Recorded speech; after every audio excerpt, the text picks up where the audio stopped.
నమస్తే. అత్యంత విధ్వంసకరమైన జగన్మోహన్ రెడ్డి పరిపాలన చూసిన ఆంధ్రప్రదేశ్ ప్రజలు కూటమి పార్టీలకు తెలుగుదేశం, బీజేపీ, జనసేన పార్టీలకు కలిపి 164 సీట్ల అత్యధిక మెజార్టీతో కొత్త ప్రభుత్వాన్ని ఏర్పాటు చేసుకున్నారు. మరోసారి దేశంలోనే సుదీర్ఘకాలం ముఖ్యమంత్రిగా 4వ ముఖ్యమంత్రిగా చంద్రబాబు నాయుడు గారు జూన్ 12 అంటే ఇవాళ ప్రమాణ స్వీకారం చేశారు. నేటికి ఆయన 4వ ముఖ్యమంత్రిగా ప్రమాణ స్వీకారం చేసి ఏడాది అయింది. ఇంతకుముందు ముఖ్యమంత్రిగా ఎన్నోసార్లు చేయడం వేరు, ఈసారి చేయడం వేరు.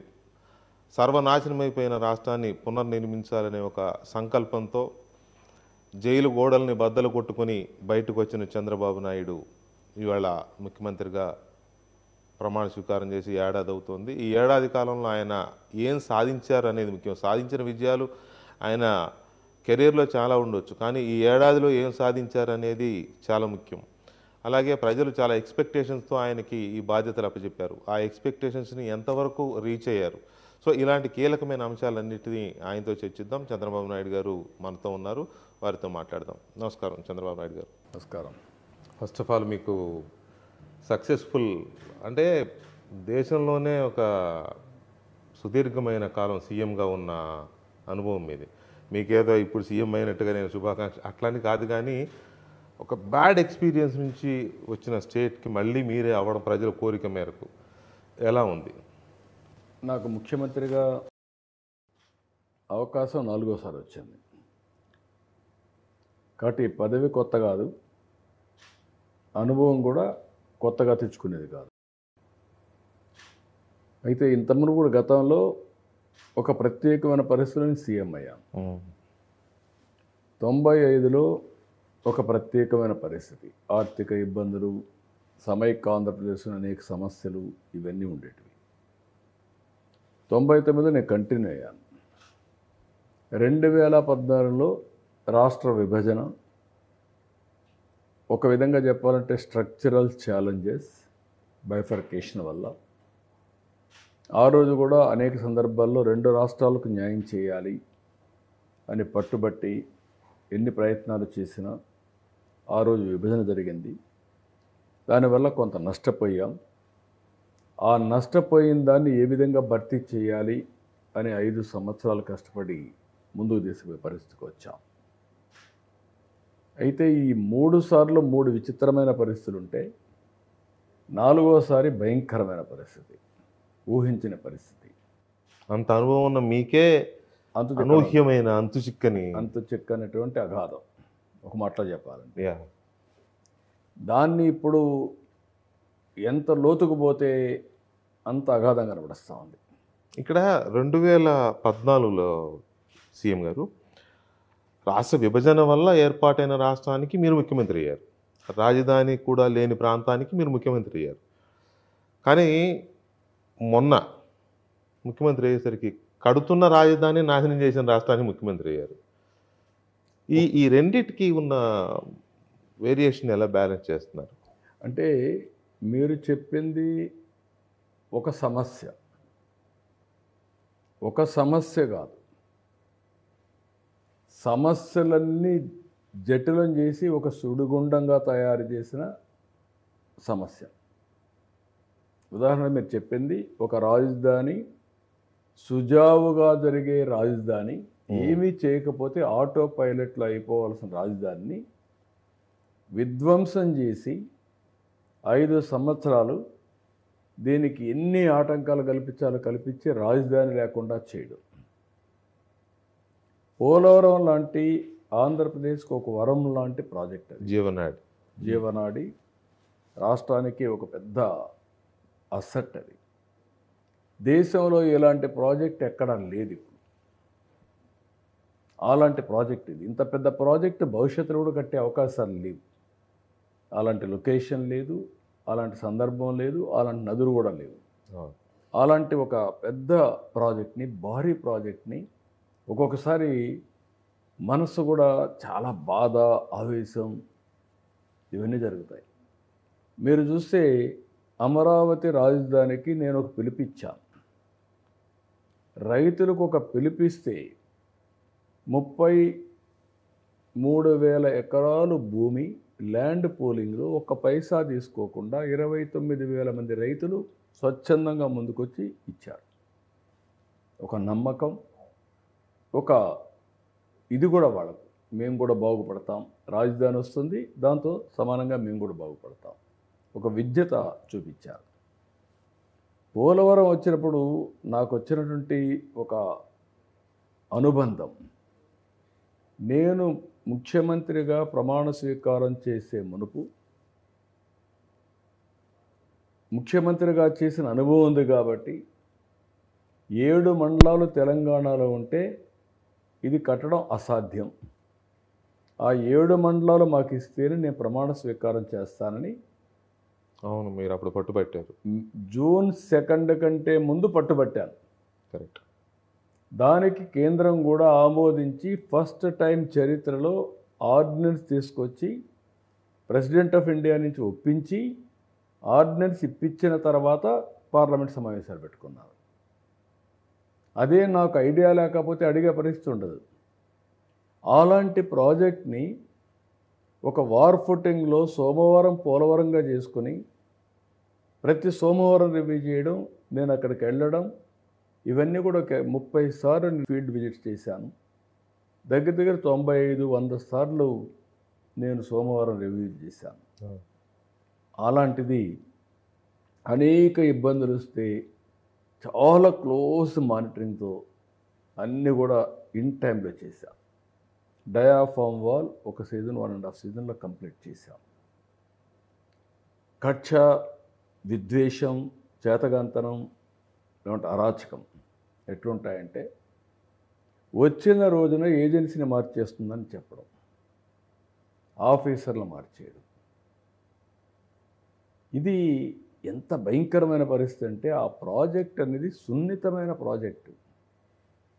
వాటర్ కూడా ఒక ఫెరోషియస్ నది, అది ఒకేసారి వస్తే 30-40 లక్షల క్యూసిక్స్ ఆఫ్ వాటర్ వచ్చే ప్రాజెక్ట్ ఎక్కడా లేదు. అగ్రెసివ్గా ఉంటుంది గోదావరి అగ్రెసివ్గా ఉంటుంది, చాలా ఇదిగా ఉధృతిగా వస్తుంది.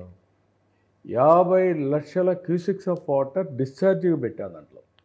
50 లక్షల క్యూసిక్స్ అంటే 500 టీఎంసీ ఒక రోజున పోతాయని. అలాంటి ప్రాజెక్టు, అలాంటి ప్రాజెక్ట్ని కాపాడవలసిన బాధ్యత ఉండే వ్యక్తులు ఏదైతే కాఫర్ డ్యాములు 2 కూడా పూర్తి చేసే సమయంలో అందరినీ మార్చేసి అనాథం చేశారు. ఇప్పుడు మీరు వచ్చిన తర్వాత చెప్తాను, అక్కడి నుంచి అది కొట్టుకోపోయిన తర్వాత ఏమైంది, డయాఫామ్ వాల్ మొత్తం 4-5 దిక్కల డ్యామేజ్ అయింది. డ్యామేజ్ అయిపోతే ఎవరికి తెలియదు వీళ్ళకు. 1.5-2 ఇయర్స్ తర్వాత కేంద్ర ప్రభుత్వం మళ్ళీ CWC, IIT హైదరాబాద్ వేసి ఏం జరిగిందో చెప్పమంటే ఈ విషయాలు బయట వచ్చాయి. డయాఫామ్ వాల్ అంటే ఎక్కడుందని అడిగే మంత్రులు ఆ రోజు. తెలియకపోతే నేర్చుకోవచ్చు. నేను ఐఎమ్ నాట్ ఎక్స్పెక్టింగ్ ఎనీథింగ్. గర్వం, లేదంటే అహంభావం, దాంతో ఏం చేశారు మొత్తం ప్రాజెక్ట్ని. ఎవ్వరికి కూడా వీళ్ళ మీద ఒకసారి బాధ వేస్తుంది, ఆవేదన వస్తుంది, కోపం వస్తుంది, కానీ ఏమీ చేయలేని ప్రజాస్వామ్య బలహీనత. ఇప్పుడు ఏమైంది, కొట్టుకోమైంది. ఇప్పుడు ఏమైంది, దానికి మళ్ళీ వాళ్ళనే పిలిపించి ఆ ఏజెన్సీని మళ్ళీ వెళ్ళినటువంటి ఎక్విప్మెంట్ మళ్ళీ జర్మనీని తెప్పించి 440 కోట్ల రూపాయలతో పూర్తయిన ప్రాజెక్ట్ ఇప్పుడు 1000 కోట్లు ఖర్చు పెట్టే పరిస్థితికి వచ్చాం. మీకు ఎందుకు అనిపించలేదు ఏజెన్సీని మార్చాలని? కాదు మార్చేది కాదు, అక్కడ ఆ ఏజెన్సీ తప్ప ఎవరు లేరు. ఇంకా డయాఫామ్ వాల్ చేసేవాళ్ళు ప్రపంచంలో ఒకరి తప్ప ఎవరు లేరు. కాబట్టి వాళ్ళే రావాలి, వాళ్ళే వచ్చారు, వాళ్ళే చేస్తున్నారు. ఇది గవర్నమెంట్ ఆఫ్ ఇండియా కూడా క్లియర్గా చెప్పింది, మీరు ఇంకా మారిస్తే కుదరదు, వాళ్ళే చేయాల్సి వస్తుందని. మళ్ళా వాళ్ళని పిలిపించి మళ్ళా చేయించి ఈరోజు ఇంటర్నేషనల్ ఎక్స్పర్ట్స్ ఒక ముగ్గురిని పెట్టి వాళ్ళ ఆధ్వర్యంలో CWC రాష్ట్ర ప్రభుత్వం చేస్తూ ఉంటే ఓసారి బాధ, ఓసారి డెస్టినీ, నిస్సహాయత కూడా ఒక్కోసారి నిస్సహాయత, నిర్వీర్యం కూడా అవుతాను, ఒకసారి చాలా ఉక్రోషం కూడా వస్తుంది. కానీ ఒక విధంగా మళ్ళా భగవంతుడు నా ద్వారానే పోలవరం పూర్తి చేయాలని రాసిపెట్టాడు. అందుకే మళ్ళీ ఈరోజు 82-83% పూర్తి చేశాం. దాన్ని రాబోయే రోజుల్లో 2027 జూన్కి కానీ డిసెంబర్కి కానీ పూర్తి చేసి జాతికి అంకితం చేస్తాం. అంటే ఈ రెండింటిని టైం షెడ్యూల్తో మీరు ముందుకు తీసుకెళ్తున్నారా? పర్ఫెక్ట్గా ఆ టైంకి అయిపోతాయి అనే నమ్మకం ఉందా? ఇటు Definitely. అమరావతి కానీ అటు పోలవరం కానీ. రెండు అయిపోతాయి. అమరావతి నిరంతరం జరిగే ప్రాజెక్టు, ఒక రోజుతో అయిపోయేది కాదు. ఒక సిటీ నిర్మాణం ప్రారంభమైన తర్వాత basic infrastructure, crucial infrastructure, minimum supporting social infrastructure వచ్చేస్తుంది. ఇన్ఫ్రాస్ట్రక్చర్, హౌసింగ్ ఇవన్నీ వస్తాయి. రైట్. అక్కడి నుంచి మళ్ళీ కంటిన్యూ అవుతుంది. ఇప్పుడు మీరు ఎలక్షన్ టైంలో మనం ప్రజెంట్లోకి వస్తే ఈ 1 ఇయర్ ఈ ప్రస్థానానికి వస్తే మీరు ఎలక్షన్ ముందు ఒక సిక్సర్ కొట్టారు. మీరు విజయవంతంగా సిక్సర్ కొట్టారు. అది గ్యాలీస్లోకి వెళ్ళి పడింది. అది ప్రజలకి ఇంకా ఆ సిక్సర్ ఒక 3 సిలిండర్లు అనే ఒక రన్ తప్ప మిగతా 5 రన్లు ఇంకా పెండింగ్ ఉన్నాయి. సో ఆ సిక్సర్ ఎప్పటికల్లా పూర్తి స్థాయిలో అందే అవకాశం ఉంది? మీరు గుర్తుపెట్టుకోవాల్సింది ఏంటంటే, నేను ఏదైతే చెప్పానో అవన్నీ కూడా చాలా వరకు వర్కౌట్ చేస్తూ కంప్లీట్ చేస్తున్నాం. ఇప్పుడుండే ప్రత్యేకమైన పరిస్థితుల్లో రాష్ట్ర ఆర్థిక ఇబ్బందులు చాలా భయంకరంగా ఉన్నాయి. వెంటిలేటర్ పైన ఆర్థిక వ్యవస్థ ఉంది. దాన్ని ఇప్పుడిప్పుడే గవర్నమెంట్ ఆఫ్ ఇండియా సహకారంతో బయట తీసుకొచ్చే పరిస్థితికి వచ్చాం మెల్లిగా. నేను చెప్పిన 6 కూడా డేట్స్ కూడా ఇచ్చాం, అనౌన్స్ కూడా చేశాం. తల్లికి వందనం ఈరోజు అందరి అకౌంట్లోకి వెళ్ళిపోతాయి. మళ్ళీ మేము దానికి మీటింగ్ పెట్టుకొని ఇవన్నీ చేస్తారు. తల్లికి వందనం అయిపోయింది. 3 గ్యాస్ మొత్తం మీరు చెప్పినట్టు ఎంతమంది పిల్లలు ఉంటే అంతమంది పిల్లలకు ఇస్తున్నాం. పాత గైడ్లైన్సే అమలు చేస్తున్నాం. అదే సమయంలో ఎంతమంది చిల్డ్రన్, 2 ఉన్నా, 3 ఉన్నా, 4 ఉన్నా, 5 మంది ఉన్నా అందరికి కూడా వస్తుంది, వర్తింపజేసాం. కాబట్టి అది కంటిన్యూ అవుతుంది. ఫస్ట్ క్లాస్ అడ్మిషన్స్ లేవు. 11వ తరగతి కూడా అడ్మిషన్స్ లేవు. కాబట్టి స్కూల్లో ఇంటర్మీడియట్లో చేరతానే వాళ్ళందరికీ అడిషనల్గా ఇవ్వాలి. అది చేరతానే వెంటనే వాళ్ళకు కూడా ఇచ్చేస్తాం. కాబట్టి ఇక్కడ అన్నీ కూడా పూర్తి చేసాం. ఇట్ ఈజ్ ఆల్మోస్ట్ ఆల్ అందరి అకౌంట్కి డబ్బులు పోవడానికి ఏర్పాట్లన్నీ చేసాం. అవన్నీ కూడా రిలీజ్ చేసేస్తున్నాం. అదే సమయంలో మీరు చూస్తే పేదవాళ్ళకు పెన్షన్లు 4,000 రూపాయలు ఒకేసారి ఇచ్చాం. దగ్గర 2,750 రూపాయలు, 700 కోట్ల రూపాయలని ప్రతి నెల ఇస్తున్నాం. 33,500 కోట్ల రూపాయలు ఇస్తున్నాం. దాన్ని సరిచేయాలంటే వీళ్ళు ఇవ్వనటువంటి వితంతువులకు కూడా ఒక 75,000, 80,000 మందికి అదనంగా ఇచ్చాం. ఎవరైనా కానీ వితంతు భర్త చనిపోతే ఆటోమేటిక్గా వితంతువుకి ఇచ్చాం. ఎవరన్నా కానీ ఊర్లో లేకపోతే 2 నెలలు 3 నెలలు కూడా తీసుకునే వసతి ఏర్పాటు చేశాం. అవన్నీ స్ట్రీమ్ లైన్ చేశాం. అదే సమయంలో అన్నదాత రేపు రాబోయే 21వ తారీఖున గవర్నమెంట్ ఆఫ్ ఇండియా డబ్బులు వేస్తారు. ఆ రోజున మన వాటా కింద కూడా దాంట్లో వేస్తున్నాం. 3 వాటాలతో వాళ్ళందరికీ ఫుల్ఫిల్ చేస్తాం. ఆర్టీసీలో ఉచిత బస్సు ఆగస్టు 6,000 మీ వాటా కింద 14,000. 14,000లో 3 ఇన్స్టాల్మెంట్స్. ఓకే, అది కూడా కంప్లీట్ చేస్తున్నాం. అదే సమయంలో ఆడబిడ్డలకి ఆర్టీసీ బస్సుది కూడా ఉచిత బస్సు సౌకర్యం అది కూడా ఇస్తున్నాం. ఏదైతే ఆగస్టు 15 నుంచి అమల్లోకి వస్తుంది. ఉచిత బస్సు ఆగస్టు 15 నుంచి అమల్లోకి వస్తుంది. ఓకే, ప్రారంభిస్తున్నాం. ఇప్పుడు మిగిలినట్టు ఇంకా ఏదైతే నిరుద్యోగులకి 20 లక్షలు, it is a continuous process, అవి చేస్తాం. వాళ్ళకి స్కిల్ డెవలప్మెంట్ వాటికి కూడా ఆర్థిక సహాయం చేయాలి నిరుద్యోగ వృత్తి కింద. అది ఎట్లా చేయాలో మొడాలిటీస్ వర్కౌట్ చేస్తున్నాం. ఇది కాకుండా మహిళలకు 1,500, ఇది ఆడబిడ్డనిది P4కి లింక్ చేస్తున్నాం. అందరికీ ఇవన్నీ యూనిఫామ్గా ఇచ్చి దాన్ని మాత్రం P4కి ఎవరైతే పేదవాళ్ళు ఎక్కువ ఉంటారో వాళ్ళకందరికి లింక్ చేసి వాళ్ళని ఆర్థికంగా పైకి తేవడానికి లింక్ చేస్తాం. అంటే ఇప్పుడు మహిళలకు ఇచ్చే 1,500 ఆడబిడ్డ నిధి అది గవర్నమెంట్ మీద బర్డెన్ పడకుండా ఈ P4ని వాళ్ళు ఇచ్చేది కాకుండా అదనంగా కొంత ఇచ్చి వాళ్ళ పైకి తేవడానికి ప్రయత్నం చేస్తాం. ఓకే, సో ఇవి కాకుండా ఇంకేమన్నా అంటే ఎప్పుడు కూడా ప్రభుత్వాలు పర్టికులర్ మీ మోడల్స్ ఇది ఎలా ఉంటుందంటే మోడల్ మేనిఫెస్టోలో ఇచ్చేది కాకుండా అదనంగా కూడా ఎప్పటికప్పుడు మళ్ళీ మీరు కొత్త ఆలోచన చేస్తూ ఉంటారు. అవి కూడా చేసాం, అవి కూడా ఇస్తున్నాం. ఇప్పుడు ఉదాహరణకు మేము అన్నా క్యాంటీన్ ఉంది, 200 పైన 206 ఇచ్చాం. 21 దేవాలయాలు ఉన్నాయి. దేవాలయాలన్నిటికి కూడా ఉచితంగా అన్నప్రసాదం చేస్తున్నాం. ఇలాంటి అనేక కార్యక్రమాలు వస్తూ ఉంటాయి. మళ్ళా 90% రైతులకు ఇచ్చిన సబ్సిడీతో మైక్రో ఇరిగేషన్ ఇచ్చాం.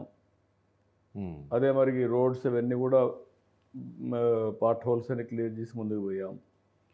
ఏదైతే ఇప్పుడు ఇచ్చింది కాకుండా టైం టు టైం ఇంకా మారిన పరిస్థితుల్లో చాలా వరకు మీరు చూస్తే ఎవరైతే పూజారులు ఉన్నారో వాళ్ళందరికీ కూడా 15,000 రూపాయలు ఆర్థిక సహాయం చేస్తున్నాం, పెంచాం. ఇమాములకి మౌజుములకి 3,000 నుంచి 5,000, 5,000 నుంచి 10,000 పెంచాం. పాస్టర్స్కి పెంచాం. ఇట్లా అనేక రకాలుగా నాయి బ్రాహ్మణులకు 20 నుంచి 25,000 చేశాం. అదే మరి ఇంకా కొంతమందికి మత్స్యకారుల సేవలో ఆ డబ్బులన్నీ అకౌంట్లో వేసాం. ఇంకొక పక్కన ఎవరైతే గౌడాస్ కానీ గీత కార్మికులు ఉన్నారో వాళ్ళందరికీ 10% మద్యం షాపులో రిజర్వేషన్లు పెట్టాం. చాలా వరకు చెప్పినటువన్నీ కూడా చేసుకుంటూ వస్తున్నాం. ఇంకా ఉధృతంగా అన్నీ కంప్లీట్ చేస్తాం. అది కాకుండా పాలసీ మ్యాటర్స్లో కూడా ఎక్కడెక్కడ చేయాలో ఇవన్నీ చేస్తూనే ఉన్నాం. మీరు ఫస్ట్ స్పెల్లో సీఎంగా ఉన్నప్పుడు, అంటే నా ఎక్స్పీరియన్స్ కూడా, మీరు ఎక్కువగా రోడ్ కనెక్టివిటీకి బాగా ప్రయారిటీ ఇచ్చేవాళ్ళు. మీరు కోటల్ ఇది స్వర్ణ చతుర్భుజి సెంట్రల్ గవర్నమెంట్ది కూడా మీ బ్రెయిన్ చైల్డ్ కదా. ఆ రోడ్ కనెక్టివిటీకి ఇప్పుడు ఎలాంటి ప్రాధాన్యం ఇస్తున్నారు? ఎందుకంటే రోడ్ అనేది డెవలప్మెంట్కి ఒక సోర్స్. ఇప్పుడు ఏంటంటే మెయిన్గా ఈ ప్రాంతం ఒక లాజిస్టిక్స్లో ఇది ఒక హబ్. ఇది 1000 కిలోమీటర్స్ సీ కోస్ట్ ఉండే పెద్ద ప్రాంతం ఈస్ట్ కోస్ట్లో. రెండోది పోర్ట్స్ 20 పోర్ట్లు వస్తాయి. ఒక 8, 9, ఒక 12, 14 దాకా ఎయిర్పోర్ట్లు వస్తాయి. ఇప్పుడు Visakhapatnam Bhogapuram airport next year June కంతా ఇనాగ్రేట్ చేస్తున్నాం. రాజమండ్రి ఎయిర్పోర్ట్ ఎక్స్పాన్షన్ నవంబర్ కంతా పూర్తవుతుంది. విజయవాడ సెప్టెంబర్ కంతా కొత్త టెర్మినల్ ఇనాగ్రేట్ చేస్తాం. కడప కొత్త టెర్మినల్ రేపు నెక్స్ట్ ఇయర్ 2026 మార్చికి పూర్తవుతాయి. ఇవి కాకుండా ఇంకొక 3 ఎయిర్పోర్ట్లు దగదర్తి, కుప్పం, మూలపేట ఆఫ్ శ్రీకాకుళం, ఇంకొక 3 ఎయిర్పోర్ట్లు వస్తాయి. ఒక పక్క ఎయిర్పోర్ట్లు, ఒక పక్కన పోర్ట్లు 20 దాకా వస్తాయి. అదే మరి రోడ్లు, నేషనల్ హైవేస్ నిన్న కూడా నేను రివ్యూ చేశాను. ఆ రోడ్స్ అన్నీ కూడా పెద్ద ఎత్తున ఎక్కడ ఇబ్బంది లేకుండా అన్నీ క్లియర్ చేశాం. వాళ్ళకి చిన్న చిన్న ప్రాబ్లమ్స్ ఉంది, అన్నీ క్లియర్ చేసి టైం బౌండ్ ప్రోగ్రామ్ ఇచ్చి ఈ టైంలో పూర్తి చేయాలని చెప్పాను. రాష్ట్ర ప్రభుత్వం రోడ్లన్నీ కూడా 2 రోడ్లు ఉన్నాయి. పంచాయతీరాజ్ రోడ్లు, R&B రోడ్స్. పంచాయతీరాజ్ రోడ్స్కి లాజిస్టిక్స్ కార్పొరేషన్ పెట్టి అవసరమైతే కొంత డబ్బులు మొబైల్ ఇచ్చేసి అన్నీ కూడా ఒక స్టాండర్డ్ రోడ్స్ తయారు చేయడానికి ప్రయత్నం చేస్తున్నాం. Single lane, double lane, 4 lane, 2 lane పేవుడు ఇవన్నీ కూడా పెట్టి, ఇవన్నీ ఒక పద్ధతి ప్రకారం పెట్టి అవసరమైతే నేషనల్ హైవేస్ ఏ స్టాండర్డ్స్లో ఉన్నాయో ఆ ప్రొసీజర్స్ కూడా అడాప్ట్ చేస్తాం. రోడ్స్ వరకు ఓకే చంద్రబాబు నాయుడు గారు. అయితే ఒక విమర్శ ఏంటంటే, చాలామంది చేస్తున్న ఒక విమర్శ ఏంటంటే, ఇంత చిన్న రాష్ట్రంలో ఇన్ని ఎయిర్పోర్ట్లు బస్టాండ్ లాగా చేసేస్తున్నారు, ప్రకటించేస్తున్నారు, అనౌన్స్ చేసేస్తున్నారు, అవసరమా ఇదంతా ఒక ఇది చేస్తున్నారు అనే ఒక ఇవన్నీ కూడా రాష్ట్రానికి ఆస్తి. ఎవరైతే ఖర్చు పెట్టుకుంటారో వాళ్ళే వెళ్తారు. అది కమర్షియల్. రాష్ట్రం మీద భారం లేదు. ఎయిర్పోర్ట్లు కమర్షియల్ యాక్టివిటీ, పోర్ట్లు కూడా కమర్షియల్ యాక్టివిటీ. వైబిలిటీ ఆటోమేటిక్గా వస్తాయి. దాంట్లో యూజర్ ఛార్జెస్ మనం ఇచ్చేది కాదు. యూజర్ ఛార్జెస్ ద్వారా డబ్బులు వస్తాయి, వాళ్ళే కలెక్ట్ చేసుకుంటారు, ఆటోమేటిక్గా వస్తాయి. కాబట్టి ఆ రెంటిల్లో మనం వేయాల్సింది రోడ్స్ వరకే మనకు ప్రాబ్లం. నేషనల్ హైవేస్ కూడా యూజర్ ఛార్జెస్ ఉన్నాయి కాబట్టి అవి కూడా ఆటోమేటిక్గా అయిపోతున్నాయి, ఎంతైనా చేస్తున్నారు. స్టేట్ను కూడా ఆ స్థాయికి తేవాలంటే కొన్ని రోడ్లు వాళ్ళు ఫాలో అయ్యే పాలసీలు పెట్టి మనం కూడా ముందుకెళ్తాం. మిగిలింది ఇక్కడ మనమే డబ్బులు ఇచ్చి ఒక స్టాండర్డ్ రోడ్స్ మెయింటైన్ చేస్తాం. రోడ్స్ ఓకే, ఎయిర్పోర్ట్స్కి అంత ఆక్యుపెన్సీ ఉంటుందా మనకి అనేదే ఒక పెద్ద. రాబోయే రోజుల్లో అమెరికాలో 350 పోర్ట్లు ఎయిర్పోర్ట్లు ఉన్నాయి. చిన్న ఎయిర్పోర్ట్. పెద్ద ఎయిర్పోర్ట్లు కట్టితే వైబిలిటీ రాదు. డొమెస్టిక్ చిన్నవి inter connectivity, hub and spoke model. ఇప్పుడు తిరుపతి ఇంటర్నేషనల్ ఎయిర్పోర్ట్ వస్తుంది, Amaravati international airport, Visakhapatnam international airport, మిగిలిన రాజమండ్రి, మూలపేట కనెక్టింగ్ టు విశాఖపట్నం, ఇక్కడ ఉండేది connecting to Amaravati or Tirupati. రాయలసీమలో అదే మరిగా కనెక్టివిటీ టు బెంగళూరు, ఇవన్నీ కనెక్టివిటీ పెట్టుకోవాలి. ఇట్లా ఎక్కడికక్కడ వస్తూ ఉంటాయి. ఆటోమేటిక్గా ఇండస్ట్రీ ఒక కాన్ఫిడెన్స్ వస్తుంది, రావడానికి పోవడానికి ఈజీ అవుతుంది, మూమెంట్స్ సులభంగా ఉంటాయి. మీరేమో కష్టపడతారు, ఏదేదో తీసుకొచ్చి ఇన్నోవేషన్ తీసుకొచ్చి చేస్తారు. అది కొంతమందికి నచ్చదు, రుచించదు. హైదరాబాద్ని ఐటీ హబ్గా చేశారు. ఆ రోజున ఏమన్నారు, ఎవరికి కావాలి ఐటీ, దానివల్ల ఒరిగేదేంటి, చంద్రబాబు నాయుడు రైతులను వదిలేశారు, వ్యవసాయం దండగన్నారు. ఇదే కదా సార్ అప్పుడు చేసింది. ఇప్పుడు అది ఐటీ కారిడార్, ఐటీ హబ్ లాగా అయిపోయింది. ఇప్పుడు మీరు అప్పుడు ఐటీ, ఇప్పుడు క్యూటీ, క్వాంటమ్ టెక్నాలజీ పట్టుకొచ్చారు. ఏంటి క్వాంటమ్ వ్యాలీ అదే క్వాంటమ్ వ్యాలీ టెక్నాలజీలో ఒక కొత్త విప్లవం. అంటే మీకు ఒకసారి మీరు చూస్తే హైటెక్ సిటీ విత్ ఐటీ, హ్మ్. దాంతోనే ఈరోజు చూస్తున్నా. నేను ఆ రోజు telecommunication deregulation, that was my report. నేను చైర్పర్సన్ ఇచ్చిన రిపోర్ట్ని అమలు చేసి ఈరోజు ప్రైవేట్లో వచ్చినటువంటి ఈ ఐటీ టెలికమ్యూనికేషన్ కంపెనీస్ అన్నీ నేను తీసుకొచ్చిన పాలసీ వల్ల వచ్చిన ఇది.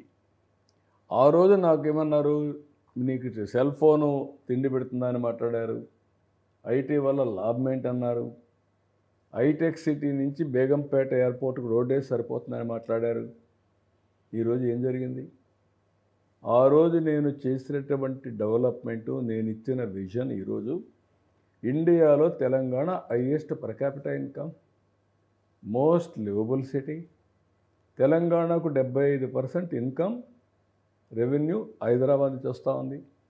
వాళ్ళు తిట్టారు కాబట్టి విమర్శించారు అని నేను వదిలిపెట్టుంటే నన్ను ఈరోజు ప్రజలు గుర్తుపెట్టుకునేవాళ్ళ. ఎవరు ఎన్ని విమర్శలు చేసినా అది వాళ్ళ యొక్క అజ్ఞానం, చేతగాంతనం. ఎప్పుడు కూడా రాష్ట్రం, దేశం మీరు చూస్తే ఇప్పుడు నరేంద్ర మోడీ గారు చేస్తున్నారు, పెద్ద పెద్ద ప్రాజెక్టులన్నీ వస్తున్నాయి. ఆర్థిక సంస్కరణలు రాక మునుపు పెద్ద ప్రాజెక్టులు అనేటివి ఒక కళ, అవి సాధ్యం కాదు. ఈరోజు పెద్ద ప్రాజెక్టులు అనేటివి ఇప్పుడు నేను ఇక్కడికి వచ్చిన తర్వాత ఆర్సీఆర్ మిత్తల్ ఫేజ్ 1 1,20,000 కోట్లు, 1,00,000 కోట్లు స్టీల్ ప్లాంట్. ఫేజ్ 2 ఇంకొక 50,000, 1,70,000 కోట్లు. రెండు కలిపి స్టీల్ సిటీ విత్ పోర్ట్ వస్తుంది. Number 2 NTPC green hydrogen Visakhapatnam 1,50,000, 60,000 కోట్లతో వస్తూ ఉంది.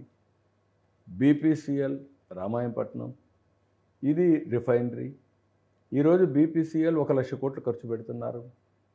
అదే మరి గూగుల్ ఇంటర్నేషనల్ డేటా హబ్, వాళ్ళ డేటా అంతా అక్కడికి వచ్చి ఏఐ ఉపయోగించి సొల్యూషన్స్ మళ్ళా క్లయింట్స్కి ఇచ్చేస్తారు.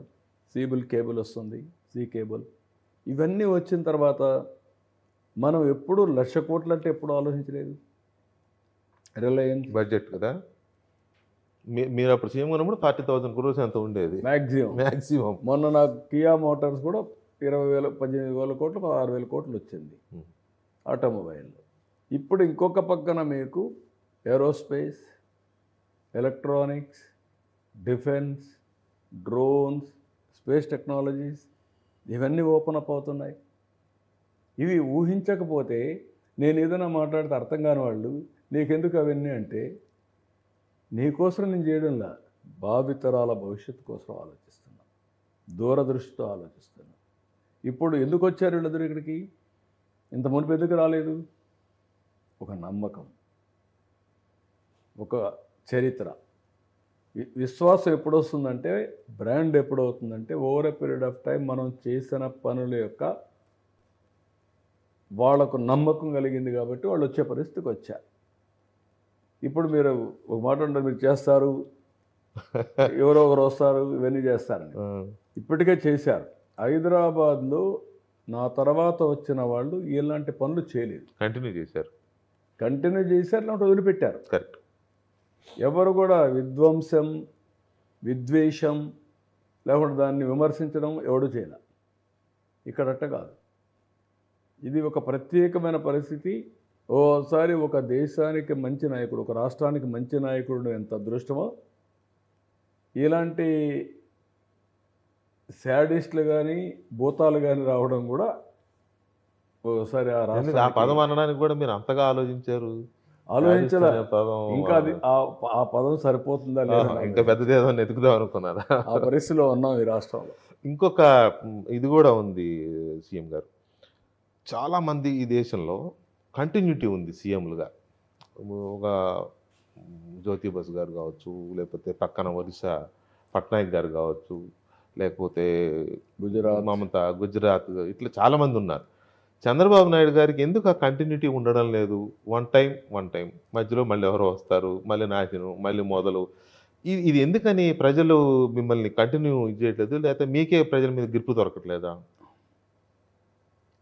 అది 1995 2004 కంటిన్యూటీ ఉంది. అది ఉంది, కరెక్ట్. ఆ కంటిన్యూటీ వల్ల ఫలితాలు కనపడ్డాయి. ఈరోజు గుజరాత్ కంటిన్యూటీ ఉంది, దానివల్ల ఫలితాలు కనిపిస్తున్నాయి. ఎప్పుడు కూడా ఒక పాలసీ తీసుకునేటప్పుడు కంటిన్యూటీ ఉంటే దాని యొక్క ఫలితాలు లాజికల్గా వెళ్తాయి. లేకపోతే డిస్కనెక్ట్ అయిపోతే, కంటిన్యూ కాకపోతే స్టాప్ అవుతుంది, రివర్స్ అవుతుంది. అందుకే ఈ మధ్యకాలం నేను మాట్లాడుతున్నా, మళ్ళీ వైకుంఠపాళి గేమ్ వద్దని. పైకెక్కడం, కిందికి పడడం, నిచ్చెనెక్కడం, మళ్ళా కింద పడాడు.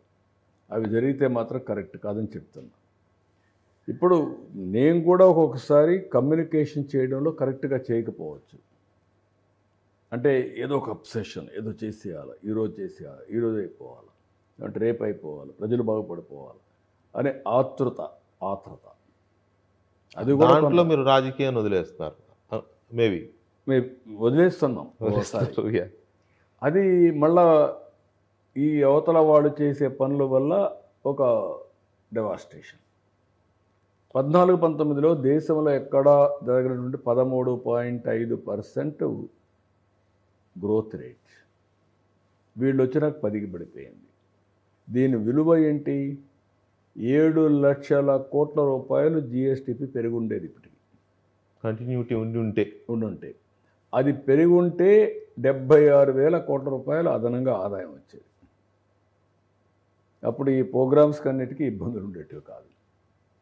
ఇది కంటిన్యూటీతో వచ్చినటువంటి అడ్వాంటేజ్. 2019లో దెబ్బతినడానికి ఇప్పటికైనా ఒక కారణం దొరికిందా మీకు? అసలు ఎందుకు అంత బాగా చేస్తే ప్రజలు మనల్ని ఓడించారు, పైగా 23 సీట్లతో? అవతల వాళ్ళు చేసినటువంటి తప్పుడు ప్రచారాన్ని సమర్థవంతంగా ఎదుర్కోకుండా పోవడం, యుద్ధం చేయవలసిన కార్యకర్తల్ని ఎప్పటికప్పుడు సమాయత్తం చేయకుండా పోవడం.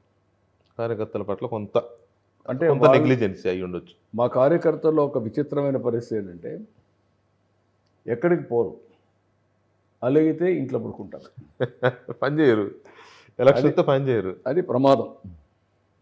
వాళ్ళు అలకుండా చూసుకోవాల్సిన బాధ్యత అయితే మీదే తండ్రిగా. That is what I'm saying. ఆ పరిగెత్తడంలో రాష్ట్రం అని ఎలాంటి జరుగుతాయి? ఆ జరిగింది, రాష్ట్రం నష్టపోయింది, కార్యకర్తలు నష్టపోయారు. మళ్ళీ దీన్ని భర్తీ పూర్తి చేయడం చాలా డిఫికల్ట్. అసలు పార్టీ పుట్టిన తర్వాతే అంత ఘోర పరాజయం ఎప్పుడు రాలేదు. కాబట్టి ఇక అలాంటిది రాకుండా ఆ రకమైన precautions. Not only that, number 1, మనం చేసే పనులన్నీ కరెక్ట్గా చేసినప్పుడు ఓడిపోకూడదు. కరెక్ట్. అది జరిగితే ఎక్కడికో వెళ్ళిపోతుంది. ఇప్పుడు నేను చెప్పినటువంటి 2047 ఏం చెప్పాను నేను? 54 లక్షల రూపాయలు తలసరి ఆదాయం. ఈరోజు ఎంత? 2,66,000. ఎన్ని రేట్లు? చాలా మంది నమ్మలేకపోతున్నారు మీరు అది చెప్తే. అదే నేను అందుకనే, ఇన్ఫాక్ట్ నాకు క్వశ్చన్ ఉంది, మీరే చెప్పారు. అందుకనే ఇప్పుడు ఏం చేస్తున్నాం? ఈ 5 ఏళ్ళు 2029-28-29కి 5,04,000, డబుల్ 5,06,000. ఆ తర్వాత 5 ఏళ్ళకి 11 లక్షలు, 10.5 లక్షలు. ఆ తర్వాత 20 లక్షలు, ఆ తర్వాత 20 లక్షలు. 2033-34కి 10 లక్షల రూపాయల ఆదాయం వస్తుంది, తలసరి ఆదాయం. డెఫినెట్గా మీరు చెప్తుంటే ఆహా! జరిగితే ఎంత బాగుండు అనిపిస్తుందా ఫిగర్స్ అది వింటుంటే. ప్రాక్టికల్‌గా ఈజ్ ఇట్ పాసిబుల్? ఎందుకంటే దేశంలో ఉన్న నాయకులు కూడా మీరు చెప్పింది విని ఆశ్చర్యపోతున్నారు. ఇది నేనేమంటున్నానంటే 2014, 19 నేను సాధించిన విజయం 13.5%. హ్మ్. ఇది నేను చెప్పేది కాదు, గవర్నమెంట్ ఆఫ్ ఇండియా వేసిన స్టాంప్ ఇది. CAGR 5 సంవత్సరాలు 13.5%. ఇప్పుడు నేనేం మాట్లాడుతున్నాను, 15%. ఇది 1.5%. ఎక్కువ. రెండోది, అప్పటికి ఇప్పటికి ఏం జరిగింది, టెక్నాలజీ మెచ్యూర్ అయింది, ఆర్టిఫిషియల్ ఇంటెలిజెన్స్ వచ్చింది, క్వాంటమ్ వాల్యూ క్వాంటమ్ కంప్యూటింగ్ వచ్చింది, హిస్టారికల్ డేటా మన దగ్గర ఉంది, ప్రపంచంలో ఉండే నాలెడ్జ్ అంతా కూడా మనం తీసుకొచ్చుకునే పరిస్థితికి వచ్చాం. మొబైల్ డేటా రియల్ టైంలో వచ్చే పరిస్థితి వచ్చింది. సెటిలైట్ కమర్షియల్ అయిపోయింది, కాస్ట్ తగ్గిపోయింది. నీకు క్రాప్ ప్యాటర్న్ కావాలంటే ఎంత పంట వేసావో నువ్వు తెచ్చుకోవచ్చు. ఒకసారి సెటిలైట్ రన్ చేసేస్తే ఎంత పంట దిగుబడి వస్తుందో కూడా వచ్చేసి మార్కెటింగ్ ప్లాన్ చేసుకోవచ్చు. ఇది అప్పుడు లేదు. డ్రోన్స్ ఒక గేమ్ చేంజర్. ఎక్కడ అగ్రికల్చర్లో పెస్ట్ ఉంటే ఒక సెల్ ఫోన్ ద్వారా పెస్ట్ డిటెక్ట్ చేసి ఒక యాప్ ద్వారా అక్కడి నుంచి ఫోన్ చేస్తే డ్రోన్ పోయి ఎక్కడ పెస్ట్ ఉందో అక్కడే పెస్టిసైడ్స్ అప్లై చేసే పరిస్థితి వస్తుంది.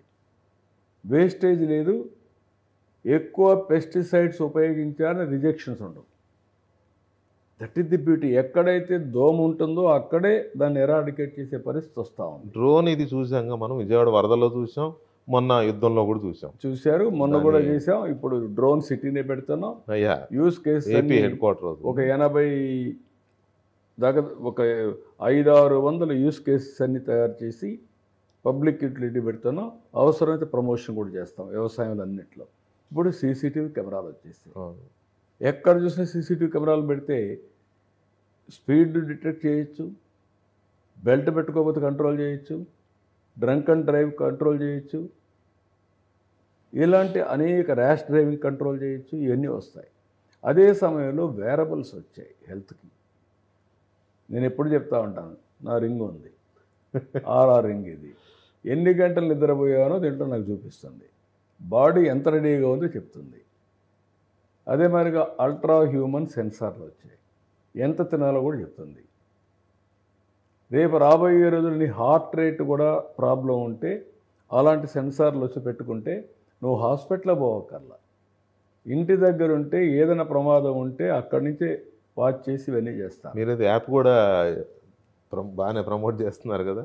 ఈ రింగ్కి దానికి ఏమన్నా ఇది ఉందా యాప్కి? న్యూట్రిఫుల్ ఎస్ ఉంటుంది. ఓకే, యాప్లో ఇవన్నీ డేటా పోతాయి. వాళ్ళు అల్ట్రా హ్యూమన్ సెన్సార్ నుంచి వచ్చే డేటా చూసుకొని క్యాలిక్యులేషన్ చేసి 3 నెలలకు ఒకసారి బ్లడ్ అంతా చూసుకొని టెస్ట్లు అవన్నీ మళ్ళీ ఏ ఫుడ్ తినాలి, ఎంత తింటున్నో 2 కంపేర్ చేస్తూ వస్తారు, గైడ్ చేస్తూ వస్తారు. రైట్. కమింగ్ టు అంటే అక్కడికి వచ్చినప్పుడు ఏంటంటే ఇంకొక పక్కన మీరు చూస్తే ఈరోజు బిల్ గేట్స్ ఒక అవగాహన పెట్టుకున్నాం.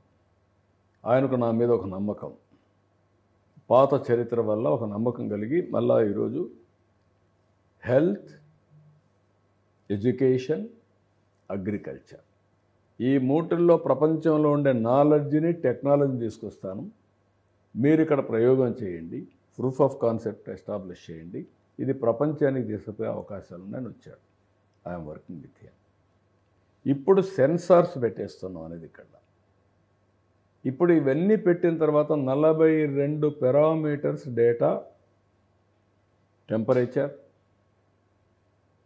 హ్యూమిడిటీ, అక్కడి నుంచి రిజర్వాయర్లో వాటర్, సాయిల్ మాయిశ్చర్, అదే సమయంలో గ్రౌండ్ వాటర్, ఇంకొక పక్కన ఏదైతే నేను చెప్పిన దానిపైన thunder bolts prediction, cyclone, flood management, 42 పారామీటర్స్ని రియల్ టైంలో అనలిటిక్స్ చేసే పరిస్థితి మా ఆర్టీజీఎస్కి వస్తుంది. ఎండ బాగా ఉంది, హ్యూమిడిటీ ఎక్కువ ఉంది, సన్ స్ట్రోక్ వస్తుంది, I can give a message, don't go. Thunder bolt పడుతుంది, పలాంది ఇక్కడనే పడుతుంది, 1 అవర్ ముందు వచ్చింది, I can give a message. Already 14-19లో అవి ఇంప్లిమెంట్ అయినాయి. ఎక్కడ చేసింది పిడుగు పడుతోంది వీళ్ళు డిస్కనెక్ట్ చేశారు. ఆ, ఇప్పుడు మళ్ళా రీఇంట్రడ్యూస్ చేసాం. ఓకే. ఇలాంటివన్నీ చేస్తే ఏమవుతుందంటే ప్లానింగ్ ఈజీ అవుతుంది. రెండోది, ఎప్పటికప్పుడు డేటా వచ్చి నాలెడ్జ్ నా దగ్గర ఉంటే ఆర్టిఫిషియల్ ఇంటెలిజెన్స్ ద్వారా రైట్ నిర్ణయం చేసి రైట్ సొల్యూషన్ మళ్ళీ నేను కమ్యూనికేట్ చేస్తాను. ఈరోజు 450 సర్వీసెస్ రేపటికి ఒక 500 అవుతాయి, 480-90 అవుతాయి. WhatsApp service. వాట్సాప్ సర్వీసెస్ 2 నెలల్లో 100% అవుతాయి. ఇప్పుడు ఎవరు నా దగ్గరికి వచ్చే పని లేదు. ఎవరన్నా అర్జీలు ఇస్తే ఆ వ్యవస్థలో ఎక్కడ లోపాలు ఉన్నాయో అవి కూడా చూసుకొని అవి కూడా స్ట్రీమ్ లైన్ చేసేస్తాం. రెండోది, అనేక విధాలుగా ఐవీఆర్ఎస్ ద్వారా సమాచారం తెప్పిస్తున్నాం. ఐవీఆర్ఎస్ కానీ ఫీడ్బ్యాక్ ఒకటి చేయడం లేదు. కొంతమంది ఒకటి చేసేసి వాళ్ళ ఇష్ట ప్రకారం కన్ఫ్యూజ్ చేసుకుంటున్నారు. ఎవడు సక్సెస్ కాదు. అందుకే data is science, provided proper data, right data ఉండాలి. దాన్ని కూడా తీసుకుంటారు. మీరు ఎప్పటికప్పుడు ఈ టెక్నాలజీ వీటి విషయంలో అందరికంటే ముందు మీరే అప్డేట్ అవుతారు. అవి దాన్ని ఎలాగ అడాప్ట్ ఇప్పుడు చేసుకోవాలి. డేటా కూడా తెప్పించి అడాప్ట్ చేసుకొని ఎక్కడ ఏం జరుగుతుందో కూడా అనలైజ్ చేసి ప్రజల ఒపీనియన్ తీసుకొని ప్రజల అభిష్ట ప్రకారం పనిచేయడం. ఒకవేళ వాళ్ళు కానీ అపార్థం చేసుకునే పరిస్థితి ఉంటే కన్విన్స్ చేయడం, ఎందుకు చేస్తున్న జస్టిఫికేషన్. సో దాని గవర్నెన్స్కి అనుసంధానం చేయడం అనేది లేటెస్ట్ ఇది. అయితే ఈ సందర్భంలో మీరు మొన్న మళ్ళీ ఏడాది క్రితం ముఖ్యమంత్రి అయిన తర్వాత I think if I'm not wrong first press కాన్ఫరెన్స్లోనే 1990s చంద్రబాబుని చూస్తారు. సిబిఎన్ అదే ఆ టైం సిబిఎన్ 4.0 ఈ 1 yearలో చూపించారా? అది ఎలాంటిది? Everything I have set right. అప్పటికిప్పటికి డిఫరెన్స్. అప్పుడు నేను ఆకస్మిక తనిఖీల ద్వారా పరిగెత్తించాను. చాలా.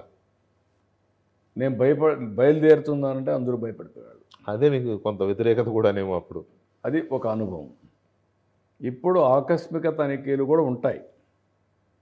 దానికంటే ముందు ప్రజాభిప్రాయం వస్తుంది కాబట్టి ప్రభుత్వంలో ఉండే మనుషుల్ని, పార్టీలో ఉండే వ్యక్తుల్ని ప్రజల అభిప్రాయం ప్రకారం ప్రవర్తించుకోమని చెప్తాను. నేను ఫీడ్బ్యాక్ ఇస్తాను, కరెక్ట్ చేస్తాను. కరెక్ట్ చేయకపోతే కొన్ని యాక్షన్స్ ఉంటాయి, తప్పదు. నాకు పబ్లిక్ ఇంట్రెస్ట్, పార్టీ కార్యకర్తల ఇంట్రెస్ట్ టాప్ మోస్ట్ ప్రియారిటీ. దాని ప్రకారం పనిచేస్తాను. రైట్. ఎలక్షన్ ముందు బాగా జనంలోకి వెళ్ళిన ఇదేంటంటే, for that matter me manifesto కంటే కూడా ఎక్కువ పబ్లిక్ని అట్రాక్ట్ చేసిన అంశం ఒకటి red book. What is that red book? ఇప్పుడు అది ఉందా, మా ఎగ్జిస్టెన్స్లో ఉందా?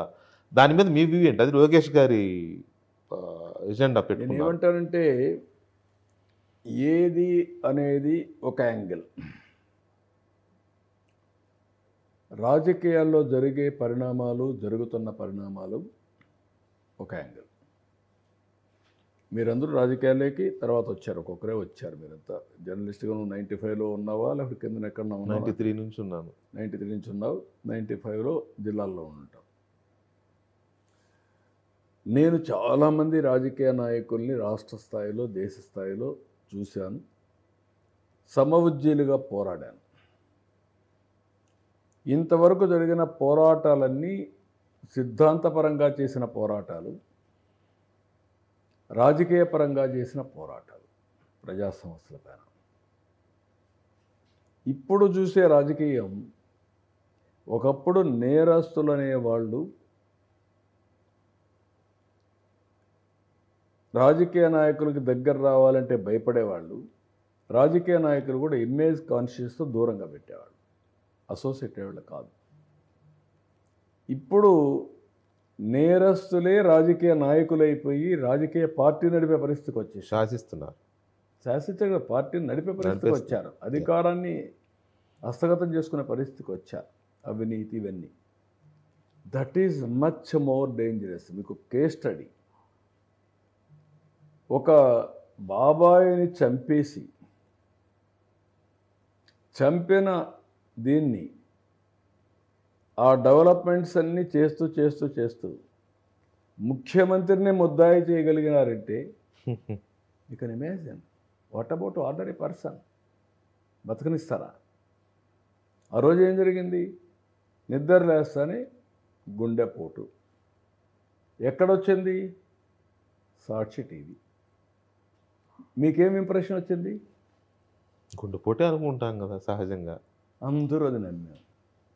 నమ్మేమనుకున్నాం, రే పాపం 2-3 గంటలైంది. 2-3 గంటలైతే ప్రభుత్వ యంత్రాంగాన్ని మభ్యపెట్టి మ్యానిపులేట్ చేసి ఒక సిఐని అక్కడ పెట్టి వీళ్ళు చేసిన నేరాన్ని సిఐ సాక్షిగా క్లీనప్ చేసేశారు. గొడ్డలిపోటుతో తల మీద పడితే ఏదైతే ఆ బ్రెయిన్ కూడా బయట వచ్చేసి అక్కడంతా బ్లడ్ అంతా గోడలు బెడ్ అంతా అయిపోతే బాత్రూమ్ లాగి ఒక హీనస్ క్రైమ్, క్రూరమైనటువంటి క్రైమ్ అలాంటివి చేసి మళ్ళా కుట్లేసి బాక్స్లో పెట్టేసి ఫ్యూనరల్కి రెడీ చేసేశారు. అవును. సునీత ఎప్పుడైతే అడిగిందో పోస్ట్ మార్టం అని అప్పుడు ఎవరికి తెలియదు. ఎస్పీకి కూడా ఫోన్ చేసి మీరు రావాల్సిన పని లేదు, సహజ మరణం, మేము అన్నీ చూసేసుకుంటాం అనే పరిస్థితికి వచ్చారు. ఎప్పుడైతే హాస్పిటల్కి పోస్ట్ మార్టం చేస్తే ఇది గొడ్డలి వేటు అంటే వితిన్ 2 అవర్స్లో మా నాన్న చనిపోయాడు అని ఆవిడ, మా చిన్నాన్న కూడా చంపేశారు అని మళ్ళీ దాన్ని ఎంత దుర్మార్గం అన్నారు. దుర్మార్గం అని అదే మళ్ళా సాక్షి టీవీలో ఇస్తే మళ్ళా అది వెళ్ళిపోయింది. నెక్స్ట్ డే సాక్షి టీవీ పేపర్లో నారాసుర రక్త చరిత్రను పెట్టి మనవల్ని విలన్ చేసేశారు. చాలా పెద్ద కత్తి పెట్టేశారు మీ చేతిలో. అంటే కెన్ యూ ఇమాజిన్ పొలిటీషియన్? అస్సలు పైగా మీకు అంటగట్టడం అయిందని ఎవరు జీర్ణించుకోలేపారు. బట్ పబ్లిక్ సంహో నమ్మారు కదా. నమ్మారు. రేపు ఏ విధంగా ఇది ఒక ఎగ్జాంపుల్. ఇప్పుడు మీరేమో జరిగిన రాజకీయాలు, నేరస్తులు రాజకీయాలు, దాని గురించి మీరు ఆవేదనగా మాట్లాడుతున్నారు. రెడ్ బుక్ పాలన లేదు, రాజ్యాంగ ప్రకారమే చట్ట ప్రకారమే నేరస్తుల్ని ఇది చేస్తాము, నిందితుల్ని చేస్తామని మీరు స్పష్టంగా చెబుతున్నారు. జగన్మోహన్ రెడ్డి గారికి అది ఇష్టం లేదు. రెడ్ బుక్ అమలవుతోంది, రెడ్ బుక్ రాజ్యాంగమే అమలవుతోంది అనేది ఆయన మాట్లాడుతున్నాడు రోజు. లేటెస్ట్ ఎపిసోడ్, నేను ఆ పదం మీ దగ్గర నేను వాడాలో వద్దో తెలియదు కానీ వాడక తప్పడంలా.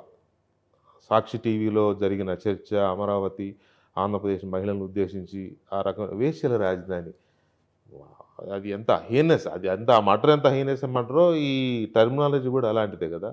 దీని మీద మీ స్పందన? అంటే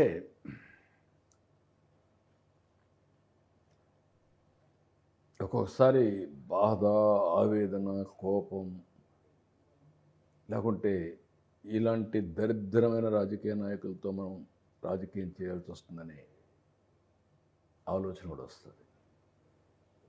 ఇది ఒక ఎగ్జాంపుల్. అందరికీ ఆడబిడ్డలు ఉన్నారా? భార్య ఉంది, కూతుర్లు ఉంటారు, తల్లి ఉంది. అదే సమయంలో ఒక ప్రాంతంలో ఉండే మహిళల్ని ఉద్దేశించి వేశ్యల రాజధాని అని మాట్లాడుతూ దాన్ని సప్లిమెంట్ చేసే విధంగా మళ్ళీ మాట్లాడి వాళ్ళ మనోభావాలు దెబ్బతినడం అనేది ఇది క్షమించడం నేరం. ఐఎమ్ ఆస్కింగ్, ఇలాంటి వ్యక్తులు రాజకీయాలకు అర్హులా? ఇంకా ఇలాంటి వ్యక్తుల పట్ల ఉపేక్ష చూపించే వాళ్ళని ఏమనాలి? మా వాడు ఎవడో తెలుసో తెలియకో ఆయన సత్యమణి పైన ఒక ఇది పెడితే నేను వాడిని జైల్లో పెట్టాను. వెంటనే 6-7 అవర్స్లో జైల్లో పెట్టారు. అంటే భయపడా? కాదు. ప్రజల మనోభావాలు దెబ్బతినకుండా నేను ఒక బాధ్యత కలిగిన నాయకుడిగా నా కర్తవ్యాన్ని నెరవేర్చాను. 4 రోజులు అయిందా? రిపెంటెన్సీ ఉందా? కనీసం మా వాళ్ళు తప్పు చేశారని చెప్పారు. ఇంకో మాట వాడారు. ఇంకొక మాట వాడడం కాకుండా దాన్ని ఇంకా ప్రెసిపిటేట్ చేసి రెచ్చగోటతో మీరు ఏమవుతుంది చేయండి, నేను ఇదే రౌడీజం చేస్తాను అనే పరిస్థితికి వచ్చారు. ఎక్కడే పోతున్నాం? ఈరోజు ఎవరైనా మాట్లాడితే అలాంటి వాళ్ళపైన దాడి చేసే పరిస్థితికి వచ్చారు. అదే జరుగుతుంది. మీకు ఉదాహరణకు మీరు చూస్తే దిస్ వేర్ నేను ప్రజలకు కూడా చెప్పాల్సింది. ఇటీవల ఈరోజు నిన్నే పొదిలికి వెళ్ళారు. ఏదైతే టొబాకో ఎవ్వరూ చేయని నిర్ణయం నేను చేశాను. బర్లీ టొబాకో పండించారు. లాస్ట్ 2-3 ఇయర్స్ లాభాలు వచ్చాయి. లాభాలు వచ్చాయి కాబట్టి ఎక్కువ వేశారు. ఈసారి ఎక్కడ డిమాండ్ లేదు. న్యాచురల్గా జరిగేది అది ఎవ్రీ టైం. అలాంటి పరిస్థితులు ఇంత మునుపు టొబాకో అనేది రెగ్యులేటెడ్. బోర్డు వాళ్ళు ఇచ్చేవాళ్ళు, క్రాప్ ఇచ్చేవాళ్ళు, ఎంత పంట వేయాలో ఏంటి అంతవరకే గ్యారంటీ ఇచ్చేవాళ్ళు. Burley tobacco other than tobacco board control ఇది. వీళ్ళు వేసుకున్నారు, వాళ్ళకి లాభాలు వచ్చాయి. ఈసారి వేసిన తర్వాత మొత్తం మునిగిపోయే పరిస్థితికి వచ్చారు. నేను మార్కెట్ రేట్ చూసి నష్టం కాకూడదని 12,000 రూపాయలు క్వింటాల్కి నేను డిసైడ్ చేసి మార్క్ఫెడ్ అవసరమైతే ఎవరెవరు సహకరిస్తారో ఎక్స్పర్ట్స్ అందరినీ తీసుకొని ఒక మెకానిజం ఎస్టాబ్లిష్ చేసి, మార్క్ఫెడ్కి అనుభవం లేదు కానీ మీనమేషాలు వేస్తే రైతులు మునిగిపోతారు. ఇమ్మీడియట్గా కొనుగోలు ప్రారంభించాం. నువ్వు అక్కడికి పోయావు, ఏంటి బల ప్రదర్శన? ఎవరు నువ్వు? ఏంటి నీ అజం? 15,000 20,000 మీద వేసుకొని వెళ్తావు అక్కడికి. దారిలో వస్తా ఉంటే దాడులు చేసుకుంటా పోతావా? పోలీసులు కాదు ఇది చేయొద్దంటే వాళ్ళ మీద రాళ్ళు ఇవన్నీ వేసే పరిస్థితి, కానిస్టేబుల్కి కూడా గాయాలయ్యే పరిస్థితి వస్తుందా? అక్కడ పోయి మొత్తం టొబాకో తొక్కేస్తారా మీరు? అంటే ఏంటి ఆ అహంకారం? అంటే లెక్కలేనితనం ఏంటి? అంటే నేను రౌడీ, నేను ఏమైనా చేస్తా, నీ వల్ల ఇది చేసుకో. ఈ ఒక్క సంఘటన కాదు, నిన్నేం చేశారు? తెనాలికి వెళ్ళారు. తెనాలి ఏంటండి? రౌడీ షీటర్, గంజాయి బ్యాచ్. ఈ గంజాయి బ్యాచ్ని అణచివేయడంలో వీళ్ళకు అమ్మకు పెళ్ళానికి వ్యత్యాసం తెలియనటువంటి దౌర్భాగ్యమైన వ్యక్తులు వీళ్ళు. నేను ఎన్నోసార్లు చెప్పాను ముందు, అన్ని సమస్యలు నేను కంట్రోల్ చేయగలుగుతాను కానీ గంజాయి సమస్య అనేది ఒక అడిక్షన్. ఇది మెనేస్ కాదు. ఒక్కసారి గంజాయికి అలవాటు అయిన వాడు ఇంకా జీవితంలో బయట రాడు. కరెక్ట్. నేను మొన్న తెలంగాణలో నేను అపోజిషన్లో ఉన్నప్పుడు ఒక వీడియో చూశాను, నేను చాలాసార్లు కోట్ చేశాను. ఒక తల్లి గంజాయికి అలవాటైనటువంటి కొడుకుని రోడ్డు మీద చెట్టుకు కట్టేసి నీళ్లు పోసి వాడిని కొట్టి, నువ్వు మారవరా, నువ్వు నా కొడుకు కాదు, నువ్వు సచ్చినప్పుడు ఒకటేరా నువ్వు అని ఆవేదన పడిందంటే ఆ తల్లి ఆవేదన మనం అర్థం చేసుకోవాలి కదా. అలాంటి గంజాయి రాష్ట్రంలో ఒక పంట చేసి దేశానికి ఉత్పత్తి చేసి ఒక్కరోజు సమీక్ష పెట్టకపోతే ఈరోజు ఈగల్ వ్యవస్థ పెట్టాం, సెటిలైట్ ద్వారా తెప్పించాం, గంజాయిని టోటల్గా ఎరాడికేట్ చేస్తున్నాం. వేరే రాష్ట్రాల నుంచి వస్తూ ఉంది. ఈ గంజాయి తీసుకున్నాడు కానీ ఇటీవల కాలంలో ఈ టెక్నాలజీ కూడా వచ్చింది. టెక్నాలజీ వచ్చి పోర్న్ ఫిల్మ్స్ చూసేస్తున్నారు ఈ పోరుగాళ్ళందరూ. వీడు గంజాయి ప్లస్ ఇది విచ్చలెడతనం వచ్చింది. దీంతో అమ్మాయిలంటే లెక్కలేనితనం వచ్చేసింది. ఇది ఒక పెద్ద మెనేస్ అయితే ఒక బాధ్యత కలిగిన రాజకీయ నాయకుడుగా, ఒక మాజీ ముఖ్యమంత్రిగా సిగ్గుపడాలి. నేను ఆ రోజు ఏం చేశాను, ఏమడిగాం? డ్రగ్స్ వస్తున్నాయని అడిగితే మా ఆఫీస్ మీద దాడి చేస్తావా అంటే కండ కవరం కాకపోతే ఏంటి ఇవన్నీ చేసావు. ఇప్పుడు వాడికి పోయి వచ్చావు. పోయి వస్తే ఏం మెసేజ్ ఇస్తున్నావు? పోలీసు ఏమైనా తప్పు చేస్తే చెప్పు, పై అధికారులు ఎన్క్వైరీ చేస్తారు.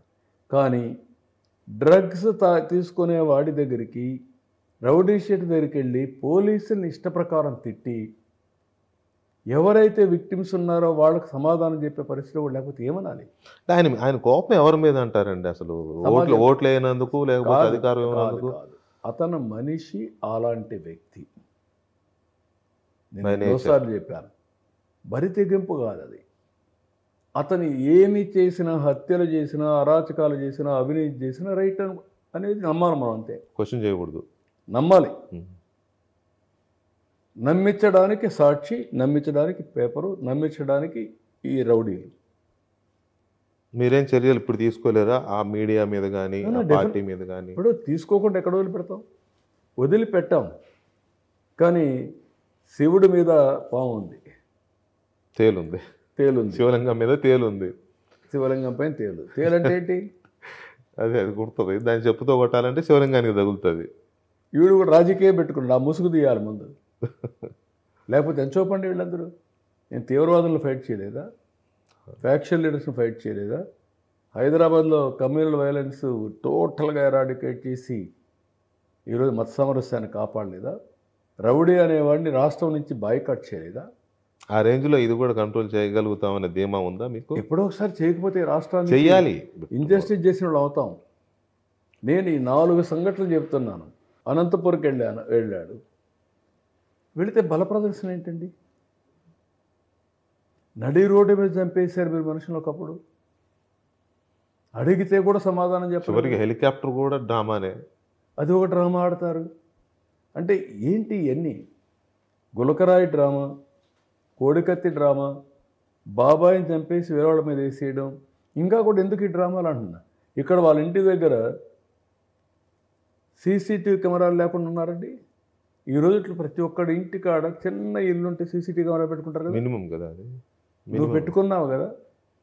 మీ ఇంటి దగ్గర కాల్చారు అని ఇష్యూ చేశావు. మీ ఇంటి దగ్గర ఉండే సీసీటీవీ కెమెరాలో ఇన్ఫర్మేషన్ ఉంటేవో మేము పెడితే ఎందుకు పెట్టారంట.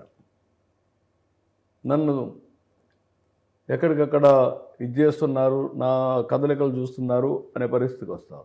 నువ్వు అది ఇమ్మంటేవు ఏ విధంగా బ్లేమ్ చేస్తావు? దానికి ఒక బ్లేమ్ అంటే గుడ్డ కాల్చడం, మొఖాన్ని వేసేయడం, తుడుచుకోమనడం, లేకుంటే ఇష్టానుసారంగా డ్రామాలు ఆడేసి సింపతి సంపాదించాలనుకోవడం. అయ్యన్న పాత్రుడు గారు ఒక మాట అన్నారు స్పీకర్ అయిన తర్వాత, జగన్మోహన్ రెడ్డి అనేవాడు ఓడిపోయాడు కానీ చచ్చిపోలేదు అని. అంటే ఐ మీన్ ఆ రాజకీయంగా చచ్చిపోలేదు. నేనేమంటాను, నేను దాన్ని చచ్చిపోయేది అవన్నీ నేను మాట్లాడను. కానీ రాజకీయంగా ఇలాంటి వ్యక్తులు రాజకీయానికి అర్హత లేని వ్యక్తులు. నన్ను కూడా ఎక్కడ పోయినా ఏమడుగుతున్నారు? ఓకే, మీరు బాగున్నారు, మీరు బ్రహ్మాండంగా ఉన్నారు, రేపు మళ్ళీ గ్యారంటీ ఏంటి మాకు? That's what I want to. నేను అప్పుడు ఏమంటున్నాను? ఆ భూతాన్ని భూస్థాపితం చేశాను అంటాను. చేశారా? చేస్తారా? చేస్తున్నాను అని చెప్పాను, చేస్తానని చెప్పాను. ఈ 5 ఏళ్లలోనే భూస్థాపితం చేయకపోతే మళ్ళీ బుసలు కొడితే రాష్ట్రం అంతా నాశనం అయిపోతుంది. రాజకీయ భూస్థాపితం. అదే రాజకీయంగానే, భౌతికంగా అది ఎవరు అనేది కాదు. ఆ దరిద్రం నాకు అవసరం లేదు. కానీ ఇలాంటి వ్యక్తులు సమాజానికి పనికిరారు. ఎవడన్నా రాజకీయం చేయండి. మీరు ఈ పదం మీరు వాడారు, లోకేష్ గారు వాడారు, అందరూ వాడుతున్నారు. పారిశ్రామికవేత్తలు కూడా మళ్ళీ జగన్ రాడని బాండ్ పేపర్ రాసిస్తారా అని అడుగుతున్నారు. అట్లా తయారు చేశాడు ఈయన అని. నిజంగానే ఆ పరిస్థితి ఇక రాదు అని ప్రజలు ధైర్యంగా ఉండొచ్చా, నమ్మొచ్చా? ఆంధ్రప్రదేశ్ ప్రజలు అది ప్రజల చేతుల్లో ఉంది, వాళ్ళ ఉంది. నా చేతుల్లో ఉంది. నేను కన్విన్స్ చేయడం, నేను పర్ఫామ్ చేయడం 2. కానీ నేను పర్ఫామ్ చేసి కన్విన్స్ చేసిన తర్వాత ఇంకా కొంతమందికి ఎక్కడన్నా కానీ కులము, మతము, ప్రాంతం అనేది వస్తే దానికంటే దౌర్భాగ్యం వస్తుందని అనుకోను. అది వదిలేయమంటున్నా. మనము, మన భవిష్యత్తు, మన రాష్ట్రం, దేనికి ఆలోచిద్దాం. ఒకసారి చరిత్ర తెలియకపోతే, ఇప్పుడు మీరు మీ ఇంట్లో పెళ్ళిళ్ళు చేయాలి, ఎన్ని తరాలు చూస్తారండి మీరు? చాలా 7 తరాలు, అటు 7 తరాలు ఇటు 7 తరాలు అంటారు. ఎన్ని ఎంక్వైరీ చేస్తారండి? ఒకవేళ ఏదైనా చెడు ఇన్ఫర్మేషన్ వస్తే ఫిక్స్ అయిన పెళ్ళి కూడా వదిలేస్తారు కదా, క్యాన్సిల్ చేసుకుంటారు కదా. అలాంటిది రాష్ట్ర భవిష్యత్తు మీకు పడదా? మీరు దాన్ని బ్లైండ్గా సపోర్ట్ చేస్తారా? నేను అదే అడుగుతాను ప్రజల్ని. నా మీద ఒక బాధ్యత పెట్టారు. నా జీవితంలో ఎప్పుడూ లేనటువంటి బాధ్యత మీరందరూ కలిసి 94% స్ట్రైక్ రేట్ ఇచ్చిన సందర్భం తెలుగుదేశం పార్టీ చరిత్రలో లేదు. ఏంటి? ఆ ఫ్రస్ట్రేషన్, చేసిన విధ్వంసం, జరిగిన అన్యాయం మళ్ళీ మనం బయటపడాలంటే ఈ పార్టీ పూర్తిగా ఓడిపోవాలని ఓట్లేశారు. ఇప్పుడు దీన్ని నడిపించుకునే బాధ్యత, ముందుకు తీసుకుపోయే బాధ్యత కూడా ప్రజలదే. ఆ బాధ్యత వాళ్ళకి వదిలిపెడుతున్నాను. నేను చేయాల్సిన పనులు చేస్తాను, నేను వదిలిపెట్టను. మీరు చూడండి, నేను చేసిన పనులన్నీ అధ్యయనం చేసుకోండి. ముందుకు ఇప్పటికీ వ్యత్యాసం చూసుకుంటూ, బేరే చేసుకుంటూ యూ సపోర్ట్ మీ. నేను ఒక యజ్ఞం చేస్తున్నా, అభివృద్ధి యజ్ఞం. తెలుగు జాతిని ప్రపంచంలో నెంబర్ 1 చేయాలనే ఆలోచన. పేదరికం లేని సమాజం, జీరో పావర్టీ, ఆర్థిక అసమానతను తగ్గించే వ్యవస్థ ఎక్కడ ఆలోచించలేదు, నేను చేస్తాను. మీరు చేస్తున్నారు, అభివృద్ధి యజ్ఞం చేస్తున్నాను. తెలుగు జాతి అభివృద్ధి, ప్రపంచంలోనే తెలుగు జాతి గర్వంగా తలెత్తుకోవాలనేది. కానీ రాష్ట్రంలో జరుగుతున్న అవినీతి మీద కూడా దృష్టి పెట్టారా? డెఫినెట్గా అందుకే నేను ఏమన్నానంటే ఒకప్పుడు 1000, 2000, 5000 చిన్న చిన్న సర్టిఫికెట్లు పోయేవాళ్ళు. ఇప్పుడు అవన్నీ కంట్రోల్ చేస్తున్నాం. నెక్స్ట్ ఫేజ్ మొత్తం డెసిషన్ మేకింగ్ కూడా వేరియస్ టెక్నాలజీస్ ఉపయోగించి ఎక్కడ కూడా జరగకుండా ట్రాన్స్పరెన్సీ తీసుకొస్తాం. ముందు సెటిల్మెంట్స్, లీవ్ అలోన్ అవినీతి, ఒక లిక్కర్ స్కామ్ ఏంటి, పేర్లల్ ఆర్గనైజేషన్ రన్ చేసి నాసిరకం ఇచ్చేసి చేసేశారు. శాండ్ ఏంటి, లేకుంటే భూములేంటి, లేకుంటే మీ ప్రైవేట్ ఆస్తులేంటి, కాకినాడ పోర్ట్ ఏంటి, లేకపోతే మన దగ్గర రాష్ట్రంలో ఉండే పోర్ట్లు ఎందుకు మారిపోయినాయి, ఇవన్నీ ఎక్కడ జరిగాయి, రాష్ట్రంలో జరిగాయి, ఎందుకు జరగాల్సి వచ్చింది? సమాధానం ఉందా? లేదు. నేను ఇప్పుడు ఇవన్నీ కూడా సెటరేట్ చేస్తున్నా. మీరు సెటరేట్ చేస్తున్నారు, కానీ ఇప్పుడు కూడా అది పూర్తిగా నాశనం అవ్వలేదు. ఇప్పుడు కూడా for that matter I'm sorry to say మీ ఎమ్మెల్యేలే గ్రౌండ్ లెవెల్లో కొంతమంది, ఐఎమ్ నాట్, కొంతమంది ఇప్పటికీ అవినీతి, సెటిల్మెంట్లు, ఇసుక, లిక్కర్ సిండికేట్లు, బినామీలు, బెల్ట్ షాపులు మీకు దృష్టికి వచ్చే ఉంటాయి. నేనేమంటానంటే ఒక్కొక్కసారి అందరూ అనం కానీ కొందరు ఒకరిద్దరు ఉంటారు. నేను అందుకే మా వాళ్ళకు కూడా క్లియర్గా చెప్తున్నా, మీరు వైఎస్ఆర్ కాంగ్రెస్ పార్టీని ఆదర్శంగా తీసుకుంటే వాళ్ళకంటే భయంకరమైన పరిస్థితులు మీకు వస్తాయి. బీ కేర్ఫుల్ అంటున్నా. నేను అందుకనే 95 సిబిఐని ఎందుకన్నాను? మొన్న కూడా నేను ఒక మాట చెప్పాను, అవసరమైతే ఒకరిద్దరిని వదులుకోవడానికి సిద్ధపడతాను. No question of compromise. నేను ఒక ధ్యేయంతో, ఒక విజన్తో, ఒక ఆశయంతో పనిచేసేటప్పుడు నా ఆశయానికి సహకరించకుండా విఘాతం క్రియేట్ చేసే వ్యక్తులు కానీ శక్తులు కానీ ఉన్నప్పుడు నేను దాన్ని సమర్థవంతంగా అడ్డుకట్టేయాల్సిన బాధ్యత నా పైన ఉంది. మా పార్టీ వాళ్ళే కాదు, ఒక యజ్ఞం మారిగా చేసుకుంటా ముందుకు పోతున్నా. వీళ్ళు రాక్షసుల మారిగా వచ్చి యజ్ఞ ఫలితాలు రాకుండా చేయడానికి అన్ని విధాల ప్రయత్నం చేస్తారు. ఈరోజు అది జరిగింది. 12,000 రూపాయలు ఇచ్చి కొనేయండి, ఎంతైనా పర్వాలేదు, 20 మిలియన్ కేజీస్ ఉందంటే కొనమన్నాను. అది కొన్న తర్వాత ఎంత నష్టం వస్తుందో చూసుకుందామన్నాను. నిన్న చిత్తూరులో మామిడి రేట్లు బాగా పడిపోతాయి, 12 రూపాయలు కనీసం కొనమని ఒత్తిడి తీసుకొస్తే వాళ్ళు మేము 7 రూపాయలు 8 రూపాయల కంటే కొనలేమంటే ఫోర్స్ చేసి 8 రూపీస్కి కొనమని 4 రూపాయలు మేము సబ్సిడీ ఇస్తున్నాం కేజీకి. ఒక మెట్రిక్ టన్నుకి 4,000 రూపాయలు సబ్సిడీ ఇస్తున్నాం. ఇక్కడ కోకో దెబ్బతిని పడిపోతే దానికి 500 రూపాయలు ఇచ్చి సబ్సిడీ. కోకో మంచి అప్లాజే వచ్చాయి గవర్నమెంట్కి. ఒకటి కాదు, ఏదైనా నేను అన్నింటిలో కూడా ఇప్పుడు నా దగ్గర డబ్బులు లేవు.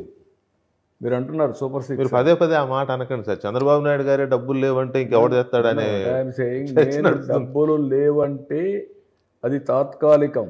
నేనేం చెప్పాను ఎలక్షన్లో, సంపద సృష్టించాలి, ఆదాయాన్ని పెంచాలి, తిరిగి సంక్షేమం అభివృద్ధి ఘాట్లో కలిపి తీసుకెళ్ళాలి, కలిసి ప్యారలల్గా తీసుకెళ్ళాలి.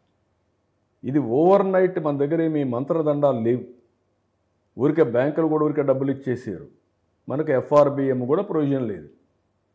ఈ డైలాగ్ అంటే ఈ మాట అదేంటో ఈ తెలంగాణలో రేవంత్ రెడ్డి గారు ఇదే మాట అంటున్నాడు, ఇక్కడ మీరు ఇదే మాట అన్నారు. గుర్తుపెట్టుకోండి, నేను డబ్బులు ఖర్చు పెట్టనని చెప్పడం లేదు, బ్యాంక్స్ ఇవ్వడం లేదు, బ్యాంకులు ఇవ్వడం అని చెప్పడం లేదు. బీ క్లియర్, FRBM లేదంటున్నా, లిమిట్ లేదు. FRBM అంటే ఏంటి? నేను ఎప్పుడు కూడా నా వల్ల కాదని ఎప్పుడు చెప్పను. బెగ్ బారో స్టీల్, చెప్పిన మాట నిలబెట్టుకుంటా, ముందుకెళ్తా, సంపద సృష్టిస్తా, తిరిగి పే చేస్తా. That is my strength, that is CBN. Right. ఇక మనం అవినీతి విషయంలోనే కొంత ఇది ఉంది, అదైతే మీరు కేర్ తీసుకుంటారు, చాలా స్టింజెంట్గా ఉంటారని నేను ఎక్స్పెక్ట్ చేస్తాను. ఎందుకంటే మా ఆంధ్రజ్యోతి, మా ABN, మా మీడియానే చాలా ఇష్యూస్ని తెర మీదకి తీసుకొస్తున్నాం in the interest of society. వాటిల్లో అన్ని మీద రుచికి వస్తాయని అనుకుంటున్నా నేను. మీరు ఓసారి మీరు ఎగ్జాగరేషన్ కూడా చేయొచ్చు. నేను మీదే కాకుండా అన్ని రిపోర్ట్లు తెప్పించి ఫిల్టర్ చేసుకొని ఎక్కడెక్కడ సమస్య ఉంటే ఆ సమస్యను డెఫినెట్గా అండి చర్యలు తీసుకుంటే డెఫినెట్గా తీసుకుంటాం. రైట్. ఆ తర్వాత ఎన్డీఏ, ఇక coming to the NDA sir, ఇవాళ ఇండియాలో ఎన్డీఏ సర్కార్ ఉంది, 11 ఏళ్ళ నుంచి ఉంది, మళ్ళీ మీరు ఇప్పుడు ఎన్డీఏలో ఉన్నారు. ఈసారి ఒక ఇదేంటంటే మీరు లేకపోతే ఎన్డీఏ ప్రభుత్వం లేదు సెంట్రల్లో, పాత రోజులు గుర్తొచ్చే పరిస్థితి. ఇక్కడ మీ ప్రభుత్వంలో బీజేపీ ఉన్నారు, జనసేన పవన్ కళ్యాణ్ గారు ఉన్నారు. సో ఎలా ఉంది ఎన్డీఏ కెమిస్ట్రీ, ఎలా ఉంది? మీరు ఒకసారి చూస్తే ఒక్కొక్కసారి ఒక్కొక్క చరిత్ర.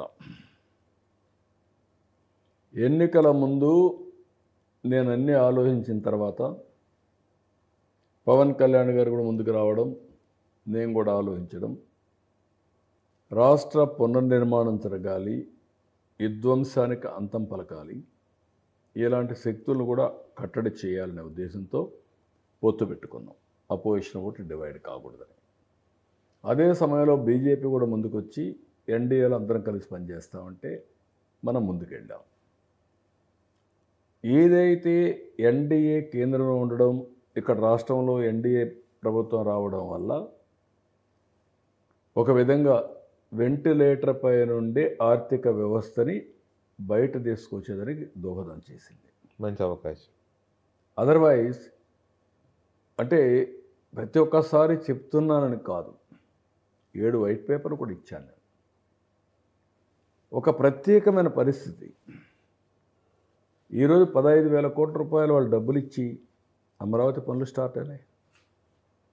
12,000 కోట్ల రూపాయలు డబ్బులు ఇచ్చి పోలవరం 5 ఏళ్లలో ఫేజ్ 1 పూర్తి చేయడానికి, 5 ఏళ్ళు కూడా కాదు, ఇంకొక 2 ఏళ్లలో పూర్తి కావడానికి డబ్బులు ఇచ్చారు. విశాఖపట్నం స్టీల్ ప్లాంట్ ఆంధ్రుల సెంటిమెంట్, విశాఖ ఉక్కు ఆంధ్రుల హక్కు. పోరాటాలు చేసి ప్రాణత్యాగాలు చేశారు. అది ప్రైవేటైజ్ అవుతామంటే 11,500 కోట్లు ఇచ్చి రివైవ్ చేశారు. అది ప్రైవేటైజ్ అవదా? ఇంకా డెఫినెట్ అఫీషియల్గా చెయ్యమని అయితే రాలేదు ఇప్పటివరకు. అవసరం లేదండి. ప్రతి ఒక్క దాన్ని మీరు ఎక్కడ అదే వచ్చిందనమాట సమస్యలు. మీకేంటి మీడియాకు కానీ విమర్శకులకు కానీ ఒక అద్దు అదుపు లేకుండా ఫ్రీలాన్సర్స్ మరి మీరు మాట్లాడుతూ ఉంటారు. ప్రధానమంత్రి గారు 11,500 కోట్ల రూపాయలు ఇచ్చిన తర్వాత is it not our responsibility to protect it, to make it profitable? For that only we're fighting for that. రెండోది, ఇప్పుడు కొత్తగా ఒక అతను అదే సోర్సెస్ నుంచి, అదే ఏజెన్సీ నుంచి రా మెటీరియల్ తీసుకొచ్చి 1,00,000 కోట్ల రూపాయలు పెట్టి లాభాలు సంపాదిస్తే మనం సంపాదించలేము. దగ్గర దగ్గర 20,000 ఎకరాలు, 1,00,000 కోట్ల రూపాయలు దీనికి ఆస్తులు ఉన్నాయి. ఇంకా పైన ఇంత ఆస్తి ఉన్నప్పుడు అక్కడుండే వ్యక్తులు, మేనేజ్మెంట్ కూడా బాధ్యతగా ప్రవర్తించాలి. ప్రతి ఒక్కసారి మీరు ఏమన్నా చేయండి, మేము మాత్రం పని చేయము, లేకుంటే మీరు ఏమన్నా చేయండి, మేము అవినీతి చేస్తాం, కడాన మునిగిపోయేటప్పుడంతా డబ్బులు ఇస్తా ఉండండి. ఎవరిస్తారండి? లేదు మేము తప్పుడు నిర్ణయాలు చేస్తాం, మీరు మమ్మల్ని సమర్థించండి. కరెక్ట్ కాదు. నేను ఆ రోజు ఎన్డీఏలో ఉన్నప్పుడు వాజ్పేయి గారి పీరియడ్లో నేనే దానికి మళ్ళీ ప్యాకేజ్ ఇప్పించా, ఆ రోజు రివైవ్ చేయించా. మళ్ళీ ఈరోజు నేనే దాన్ని ప్రైవేట్ పరంగా కాకుండా కాపాడినప్పుడు నేను కూడా బాధ్యత ఉంది. నేను కూడా ఇచ్చాను దానికి డబ్బులు. ఇప్పుడు అది మీతో చెప్పించిన కోసం నాకు క్వశ్చన్ అడిగాను. నేను కూడా ఇచ్చాను. కరెంటు ఉచితంగా ఇస్తున్నాం, నీళ్లు ఉచితంగా, అంటే అవన్నీ రేట్లు లెక్కేసుకొని ఎప్పుడో వస్తాయిలా ఉంటారు. రావు. సెక్యూరిటీ మేమే పెడుతున్నాం. ఇప్పుడు ఈ బకాయిలన్నీ కూడా కన్వర్ట్ చేసుకుంటున్నాం. ఇంత పెట్టుబడి పెడితే దేనికి పెట్టాలి? అక్కడుండే ఉద్యోగుల యొక్క దీనికి కదా. కరెక్ట్. అక్కడ ఉండేవాళ్ళు కూడా బాధ్యత రావాలి కదా. అందరం కూడా ఆ రోజు నేను గట్టిగా మాట్లాడి, ఇది విశాఖ ఉక్కు ఆంధ్రుల హక్కు, మేము పోరాడాం. నేను గట్టిగా ఇక్కడ ప్రజలకు చెప్పకపోవచ్చు, చెప్పవలసిన దగ్గర చెప్పి వాళ్ళు కన్విన్స్ చేస్తే ఇక్కడుండే ప్రత్యేకమైన మనం ఇచ్చిన అవకాశాన్ని కూడా వాళ్ళు దృష్టిలో పెట్టుకొని రాష్ట్రాన్ని ఇబ్బంది పెట్టకూడదు ఇచ్చారు. ఇప్పుడు దాన్ని కాపాడుకునే బాధ్యత మనందరిపైన ఉంది. ప్రజలపైన, ప్రభుత్వం పైన, పార్టీలపైన, అందరిపైన ఉంది. కొన్ని రాజకీయ పార్టీలు బాధ్యతారాహిత్యంగా ప్రవర్తిస్తాయి. వాళ్ళకేం అవసరం లేదు, వాళ్ళొక సీటుడు గెలవరు, కానీ వాళ్ళ ఇష్టం, ఏమైనా మాట్లాడచ్చు. ఇది కరెక్ట్ కాదు అంటాం నేను. అందుకనే మీకు ఇవన్నీ ఎందుకు చెప్తున్నానంటే, ఈరోజు ఎన్డీఏ ప్రభుత్వం అన్ని విధాలా సహకరిస్తున్నారు. వాళ్ళకి 29 రాష్ట్రాలు, మనకు ఒకటే రాష్ట్రం. ఈ రాష్ట్రాన్ని కాపాడుకోవడం మన బాధ్యత అయితే ఈరోజు వచ్చినటువంటి ప్రత్యేకమైన మ్యాండేట్ కూడా మనకు ఉపయోగపడింది, మన పరపతి పెరిగింది. అట్లని చెప్పి బ్లాక్మెయిల్ చేయడం కాదు, బార్గెన్ చేయడం, బార్గెన్ కాదు, మనకు ఉండే సమస్య వాళ్ళకి ఎక్స్ప్లెయిన్ చేసి వాళ్ళ సహకారం తీసుకొని మనం కష్టపడి నిలదొక్కోవాలి. అందుకు ఉపయోగిస్తాం తప్ప నేను ఎప్పుడు కూడా నాకు అధికారం ఇచ్చింది ఇప్పుడు ఒకేసారి కాదు. కేంద్రంలో కూడా ఎన్ఎఫ్ ఎన్టీ రామారావు క్రియేట్ చేశారు. యునైటెడ్ ఫ్రంట్ 2 గవర్నమెంట్లు, వాజ్పేయి గవర్నమెంట్, తర్వాత నరేంద్ర మోడీ గారు వచ్చారు, అప్పుడు అబ్సల్యూట్ మెజారిటీ, మళ్ళీ ఇప్పుడు. కానీ ఎప్పుడు కూడా తెలుగుదేశం పార్టీ బ్లాక్మెయిల్ చేయడం కానీ విశ్వసనీయత లేకుండా ప్రవర్తించలేదు. ఈరోజు చంద్రబాబు నాయుడు అంటే, సిబిఎన్ అంటే ఎందుకు 10 మంది నమ్ముతున్నారంటే, నేను అధికారం వచ్చినప్పుడు ఒక విధంగా, అధికారం లేనప్పుడు ఒక విధంగా నేను ప్రవర్తించను. అది నా యొక్క రైట్ వ్యక్తిత్వం. ఇక స్టేట్ దీంట్లోకి వచ్చేసరికి పవన్ కళ్యాణ్ గారు ఒక కీ రోల్ ప్లే చేశారు ఎలక్షన్స్లో. నో డౌట్ ఆయన పోటీ చేసిన సీట్లో 100% విన్ అయ్యారు కూడా. సో పవన్ కళ్యాణ్ గారికి మీకు చాలా బలమైన బంధం ఏదో ఉన్నట్టు కనబడుతూ ఉంటుంది. మీ ఇద్దరు ఎప్పుడు కలిసి కనపడినా కూడా అది ఎంత స్ట్రాంగ్గా ఉందనేది ఒకటి మీ నుంచి వినాలనుకుంటున్నాను. ఒకటి. రెండవది, ఎక్కడైనా అలకలు కానీ లేకపోతే కొంచెం చిన్నబుచ్చుకు అట్లాంటివి ఏమన్నా గమనించారా ఈ ఏడాది కాలంలో? అంటే మీకు నాకు నెగిటివ్ ఆన్సర్ ఏం అవసరం కాదు. మీకు తమాషా ఏంటంటే, ఫస్ట్ టైం నేను కూడా కోయలేషన్ గవర్నమెంట్ 3 సార్లు నేను గవర్నమెంట్ రన్ చేశాను. 14లో బీజేపీ వాళ్ళు మంత్రులుగా ఉన్నారు, కానీ అది నేను కోయలేషన్ గవర్నమెంటే, కానీ కోయలేషన్గా ఫీల్ కాలేదు. ధర్మం కోసం అలా నడిపారు, మిత్రధర్మంతో. అప్పుడు వచ్చింది. కరెక్ట్. ఇప్పుడు అందరం కలిసి గవర్నమెంట్ ఫామ్ చేశాం. ఒక బాధ్యతగా కోయలేషన్ గవర్నమెంట్లో ముందుకు పోతున్నాం. ఒక పవన్ కళ్యాణ్ గారు కూడా ఒక మంచి మిత్రుడిగా ఆయన కూడా ఏమేం చేయాలనో సహకరించే పరిస్థితి వచ్చారు. అందరం కలిసి దీన్ని లాజికల్గా తీసుకుపోవడం కోసం ఎప్పటికప్పుడు మాట్లాడుకుంటున్నాం, ముందుకు వెళ్తున్నాం.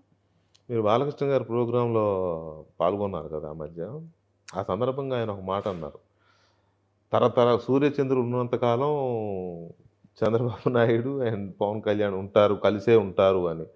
ఆ మాట ఎందుకు వచ్చింది? నిజంగా మీ మధ్య అలాంటి అండర్స్టాండింగ్ ఏమన్నా ఉండిందా? ప్రతి ఒక్కరు కూడా బాలకృష్ణ గారు ఒక మంచి ఉద్దేశంతో మాట్లాడారు. తప్పలేదు. కాబట్టి దాని గురించి కూడా విశ్లేషణ అవసరం లేదు. కాకపోతే ఏంటంటే ఆ రకమైన ఎమోషన్లో ఆయన ఒకసారి మాట్లాడాడు. That is a good thing. తర్వాత ఇటీవల మహానాడు, మనం కడపలో మహానాడు చూసాం కదా. దానికి ముందు మినీ మహానాడు చాలా జరిగాయి. అన్ని చోట్ల ఒక తీర్మానం జరిగింది, లోకేష్ గారిని వర్కింగ్ ప్రెసిడెంట్ చేయాలి అని ఒక తీర్మానం జరిగింది. మహానాడు 3 రోజులు అందరూ అదే ఎక్స్పెక్ట్ చేసేస్తారు, అయిపోతుంది సార్, మన చంద్రబాబు నాయుడు గారు మరొకసారి జాతీయ అధ్యక్షుడు అవుతారు, లోకేష్ గారిని ప్రకటిస్తారు అని. జరగలేదు. సరే, దానికి మీరేమైనా పార్టీపరమైన నిర్ణయం తీసుకుంటారేమో అని. ఏంటి లోకేష్ గారికి చేతికి పగ్గాలు ఇప్పుడు? అంటే మీరు, మాకు ఒక పార్టీ పరంగా ఒక రాజ్యాంగం ఉంటుంది, నియమావళి ఉంటుంది. అదే మరి భారత రాజ్యాంగం ప్రకారం గవర్నమెంట్స్ వస్తాయి. పార్టీ నియమావళి, భారత రాజ్యాంగం. పార్టీ నియమావళి ప్రకారం ఇంటర్నల్ డెమోక్రసీ ఎన్నికలు, భారత రాజ్యాంగం ప్రకారం ఎమ్మెల్యే ఎంపీ ఎన్నికలు, అధికారం, ప్రభుత్వం పనులు చేయడం. ఈ రెంటిల్లో కూడా సస్టైనబిలిటీ అనేది చాలా ముఖ్యం ఏ రాజకీయ పార్టీకైనా. ఈరోజు తెలుగుదేశం పార్టీలో చదువుకున్న వ్యక్తుల్ని, అదే మాదిరిగా యంగ్స్టర్స్ని తీసుకొచ్చాం. యంగెస్ట్ లెజిస్లేచర్ పార్టీ ఇండియాలో తెలుగుదేశం. యూత్ ఉన్న ఎక్కువ మంది యావరేజ్ వయసులో. భారతదేశంలో youngest parliamentary party Telugu Desam. Young minister కేంద్రంలో youngest minister Rammohan Naidu. Highly educated people ఉండే పార్టీ కూడా తెలుగుదేశం. ఇప్పుడు రామ్మోహన్ నాయుడు, పర్డ్యూ, దానికంటే బెటర్ యూనివర్సిటీ లోకేష్. ఇది ఈరోజు ఇలాంటివన్నీ మీరు చూసిన తర్వాత యంగ్స్టర్స్ రావాలని ఎప్పటి నుంచో వర్కౌట్ చేస్తున్నాం. పార్టీ మనోభావం ప్రకారం కూడా అందరూ కూడా లోకేష్ గారిని ఎలివేట్ చేయాలి, ఉంటే ఇంకొంచెం బెటర్గా మాకు అందరికి అండగా ఉంటుంది, పనులు అవుతాయని చెప్పి ఉన్నారు. దానికి కూడా కారణం మీరు చూస్తే over a period of time ఆయన తీసుకున్న సంక్షేమ కార్యక్రమాలు కార్యకర్తలకు. నేను కార్యకర్తలకు ఎప్పటికప్పుడు శిక్షణా కార్యక్రమాలే కాకుండా పార్టీ కార్యకర్తలకు ఒక స్కూల్ పెట్టిన ఏకైక పార్టీ తెలుగుదేశం పార్టీ. ఎవరు పెట్టలా. మా ఆఫీసుకి వస్తే కాఫీ, మధ్యాహ్నం భోజనం ఇవన్నీ పెట్టి సొంత ఇంటికి వచ్చినప్పుడు ఏ గౌరవం ఉంటుందో ఆ గౌరవం ఉంటుంది. ఎప్పటి నుంచో ఇలాంటి కొన్ని సాంప్రదాయాల ప్రకారం ముందుకు పోయాం. ఏ రాజకీయ పార్టీ కూడా ఆరోగ్య విషయంలో అదే సమయంలో విద్యాపరంగా పిల్లల్ని చదివించిన పార్టీ తెలుగుదేశం పార్టీ. మా స్కూల్సే కాకుండా ప్రైవేట్ స్కూల్స్ కూడా డబ్బులు కూడా ఇచ్చి చదివించాం. ఆ విధంగా నిరంతరం చేసుకుంటూ వస్తున్నాం. ఇప్పుడు 5 లక్షల రూపాయలు ఇన్సూరెన్స్ కట్టిన. లాస్ట్ టైం 2 లక్షలు కట్టాం, ఇప్పుడు 5 లక్షలు కట్టాం, చేసాం. ఏ పార్టీ కూడా ఒక సిస్టమ్స్కి ఒక క్రమశిక్షణకు మారుపేరుగా ముందుకు పోతున్నాం. అదే సమయంలో రాబోయే రోజుల్లో ఇంకా నేను వాళ్ళ రుణం తీర్చుకోవాల్సిన అవసరం ఉంది. ఒక్కొక్కసారి ఆశ్చర్యం, గొంతు మీద కత్తి పెట్టి నువ్వు చెప్తావా లేదా అంటే జై చంద్రబాబు, జై తెలుగుదేశం అని చనిపోయాడు. Can you imagine the amount of commitment? ఇది నాకు మా కార్యకర్తలకు ఉండే అనుబంధం. ఆ అనుబంధం అదొక కుటుంబ అనుబంధం, ఒక ఆప్యాయత. నేను పార్టీ కార్యకర్తలుగా నేను ముఖ్యమంత్రి కాబట్టి నేను వేరేగా చూడడం లేదు. నాకు ఒక బాధ్యత ఉంది. వాళ్ళందరినీ పైకి తీసుకురావాలి, అన్ని విధాల వాళ్ళని ఆదుకోవాలి. దానికి ఏం చేయాలనో కార్యకర్తల్ని ఆదుకోవడం, పైకి తీసుకురావడం ఒక రెస్పాన్సిబిలిటీ. 46 ఏళ్లుగా ఏ రాజకీయ నాయకుడికి దక్కన అరుదైన గౌరవం నాకు ఇచ్చారు ప్రజలు. You tell me one leader, so many leaders. NTR is NTR, ultimate. ఆయన ఒక యుగ పురుషుడు అంతే. ఆయనది ఒక చరిత్ర. ఇక్కడ అంతమంది నాయకులు ఉన్నారు. ఇన్నిసార్లు సీఎంని సమైక్య ఆంధ్రప్రదేశ్లో అపోజిషన్ లీడర్గా, సీఎంగా ఆదరించి మళ్ళా ఇక్కడ ఆదరిస్తున్నారంటే సుదీర్ఘ రాజకీయంలో ఎవరికి దక్కల. నాకు బాధ్యత ఉంది. అటు ప్రజల్ని, ఇటు కార్యకర్తల్ని ముందుకు తీసుకుపోవడం. మీరు అడిగిన క్వశ్చన్కి ఇవన్నీ శాశ్వతంగా జరగాలి, సస్టైనబుల్గా ఉండాలి అంటే యంగ్ లీడర్షిప్ కూడా రావాలి. అది నేను చెప్పిన మా నియమావళి ప్రకారం, రాజ్యాంగ ప్రకారం. అంటే పార్టీ నియమావళి ప్రకారమే లోకేష్ గారికి పగ్గాలు అందుతాయి. పార్టీ రాజ్యాంగం, కార్యకర్తల మనోభావాలు. అండ్ వన్ ఇంట్రెస్టింగ్ క్వశ్చన్ అండి, మీరు జైల్లో ఉన్నప్పుడు నో డౌట్ భువనేశ్వర్ గారు చేసిన పోరాటం మామూలు పోరాటం కాదు. యాజ్ వెల్ బ్రాహ్మణి గారు ఫర్ దట్ మ్యాటర్. సో భవిష్యత్తులో ఇప్పటికీ భువనేశ్వర్ గారు కుప్పంలో కానీ చాలా చోట్ల ఆవిడ తిరుగుతున్నారు కదా, భవిష్యత్తులో వీళ్ళు పొలిటికల్ ఎంట్రీ ఇచ్చే అవకాశం ఉందా? ఇద్దరు వాళ్ళకి ఆలోచనే లేదు అస్సలు. అంటే భారతదేశంలో ఒక ప్రత్యేకమైన పరిస్థితి చూస్తే ఎప్పుడూ నేను చెప్తా ఉంటాను, కుటుంబం అనేది మనందరికీ వారసత్వంగా వచ్చిన అతి పెద్ద సంపద, ఒక గిఫ్ట్. ఇది ప్రపంచంలో ఎవరికీ లేని గిఫ్ట్. ఇది ఒక సెక్యూరిటీ, ఒక హెల్త్, ఒక పొలిటికల్, లేకుంటే ఇంకొకటి ఎకనామిక్ సెక్యూరిటీ, ఏదైనా ఆ సెక్యూరిటీ ఇస్తుంది. భారత రాజ్యాంగం కూడా గుర్తించింది అది. ఇప్పుడు నేను జైల్లో ఉంటే ఎవరికి పర్మిషన్ ఇచ్చారు? ఫ్యామిలీ మెంబర్, అంతే కదా, ఒక అడ్వకేట్. అలాంటి సమయంలో మా మిస్సెస్ కానీ, మా డాక్టర్లా కానీ, లోకేష్ కానీ నిలబడిన విధానం కానీ, వాళ్ళు పోరాడిన విధానం చూస్తే ఇది అనూహ్యం. భగవంతుడు వాళ్ళు నడిపించాడు అంతే, వాళ్ళు ఎదిగారు ఆ విధంగా.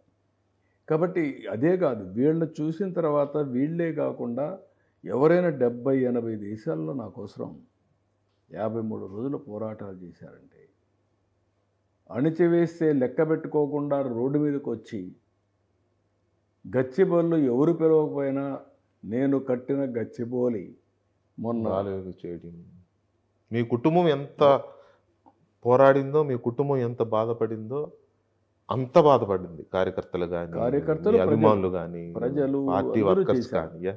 ఇవన్నీ గుర్తు ఎప్పటికెప్పుడు నాకు కళ్ళ ముందర కనపడిస్తాయి కదా. ఏ నాయకుడు జరిగింది ఇది? అపూర్వమైనటువంటి ఆదరణ కదా. తిరిగి నేను రీపే చేసుకోవాలి కదా. That is my determination. Telugu Desam party పుట్టింది తెలంగాణలో, బట్ లేదా తెలంగాణలో అంటే ఉందంటే ఉంది.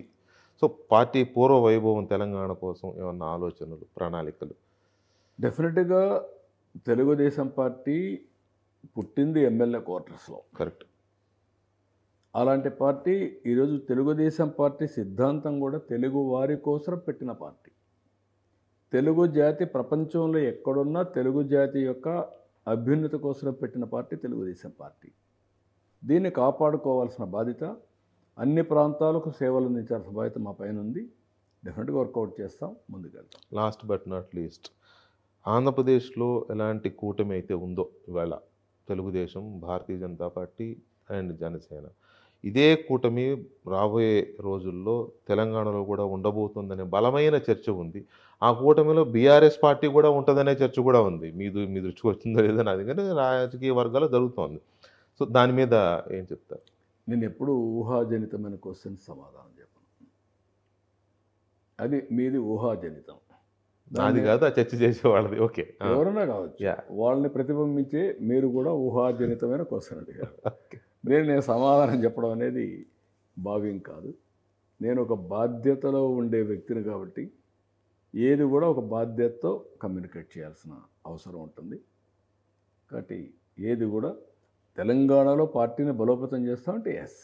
ఫైనల్ మెసేజ్, 1 year పూర్తి చేసుకుంటున్న సందర్భంగా తెలుగు ప్రజలకి, ఆంధ్రప్రదేశ్ ప్రజలకి మెసేజ్ ఏమిస్తారు? ఒకే విషయం ప్రజలందరూ కూడా విజ్ఞప్తి చేస్తున్నాం. ఇది సుపరిపాలనలో తొలి అడుగు. మొత్తం సాధించామని చెప్పడం లేదు.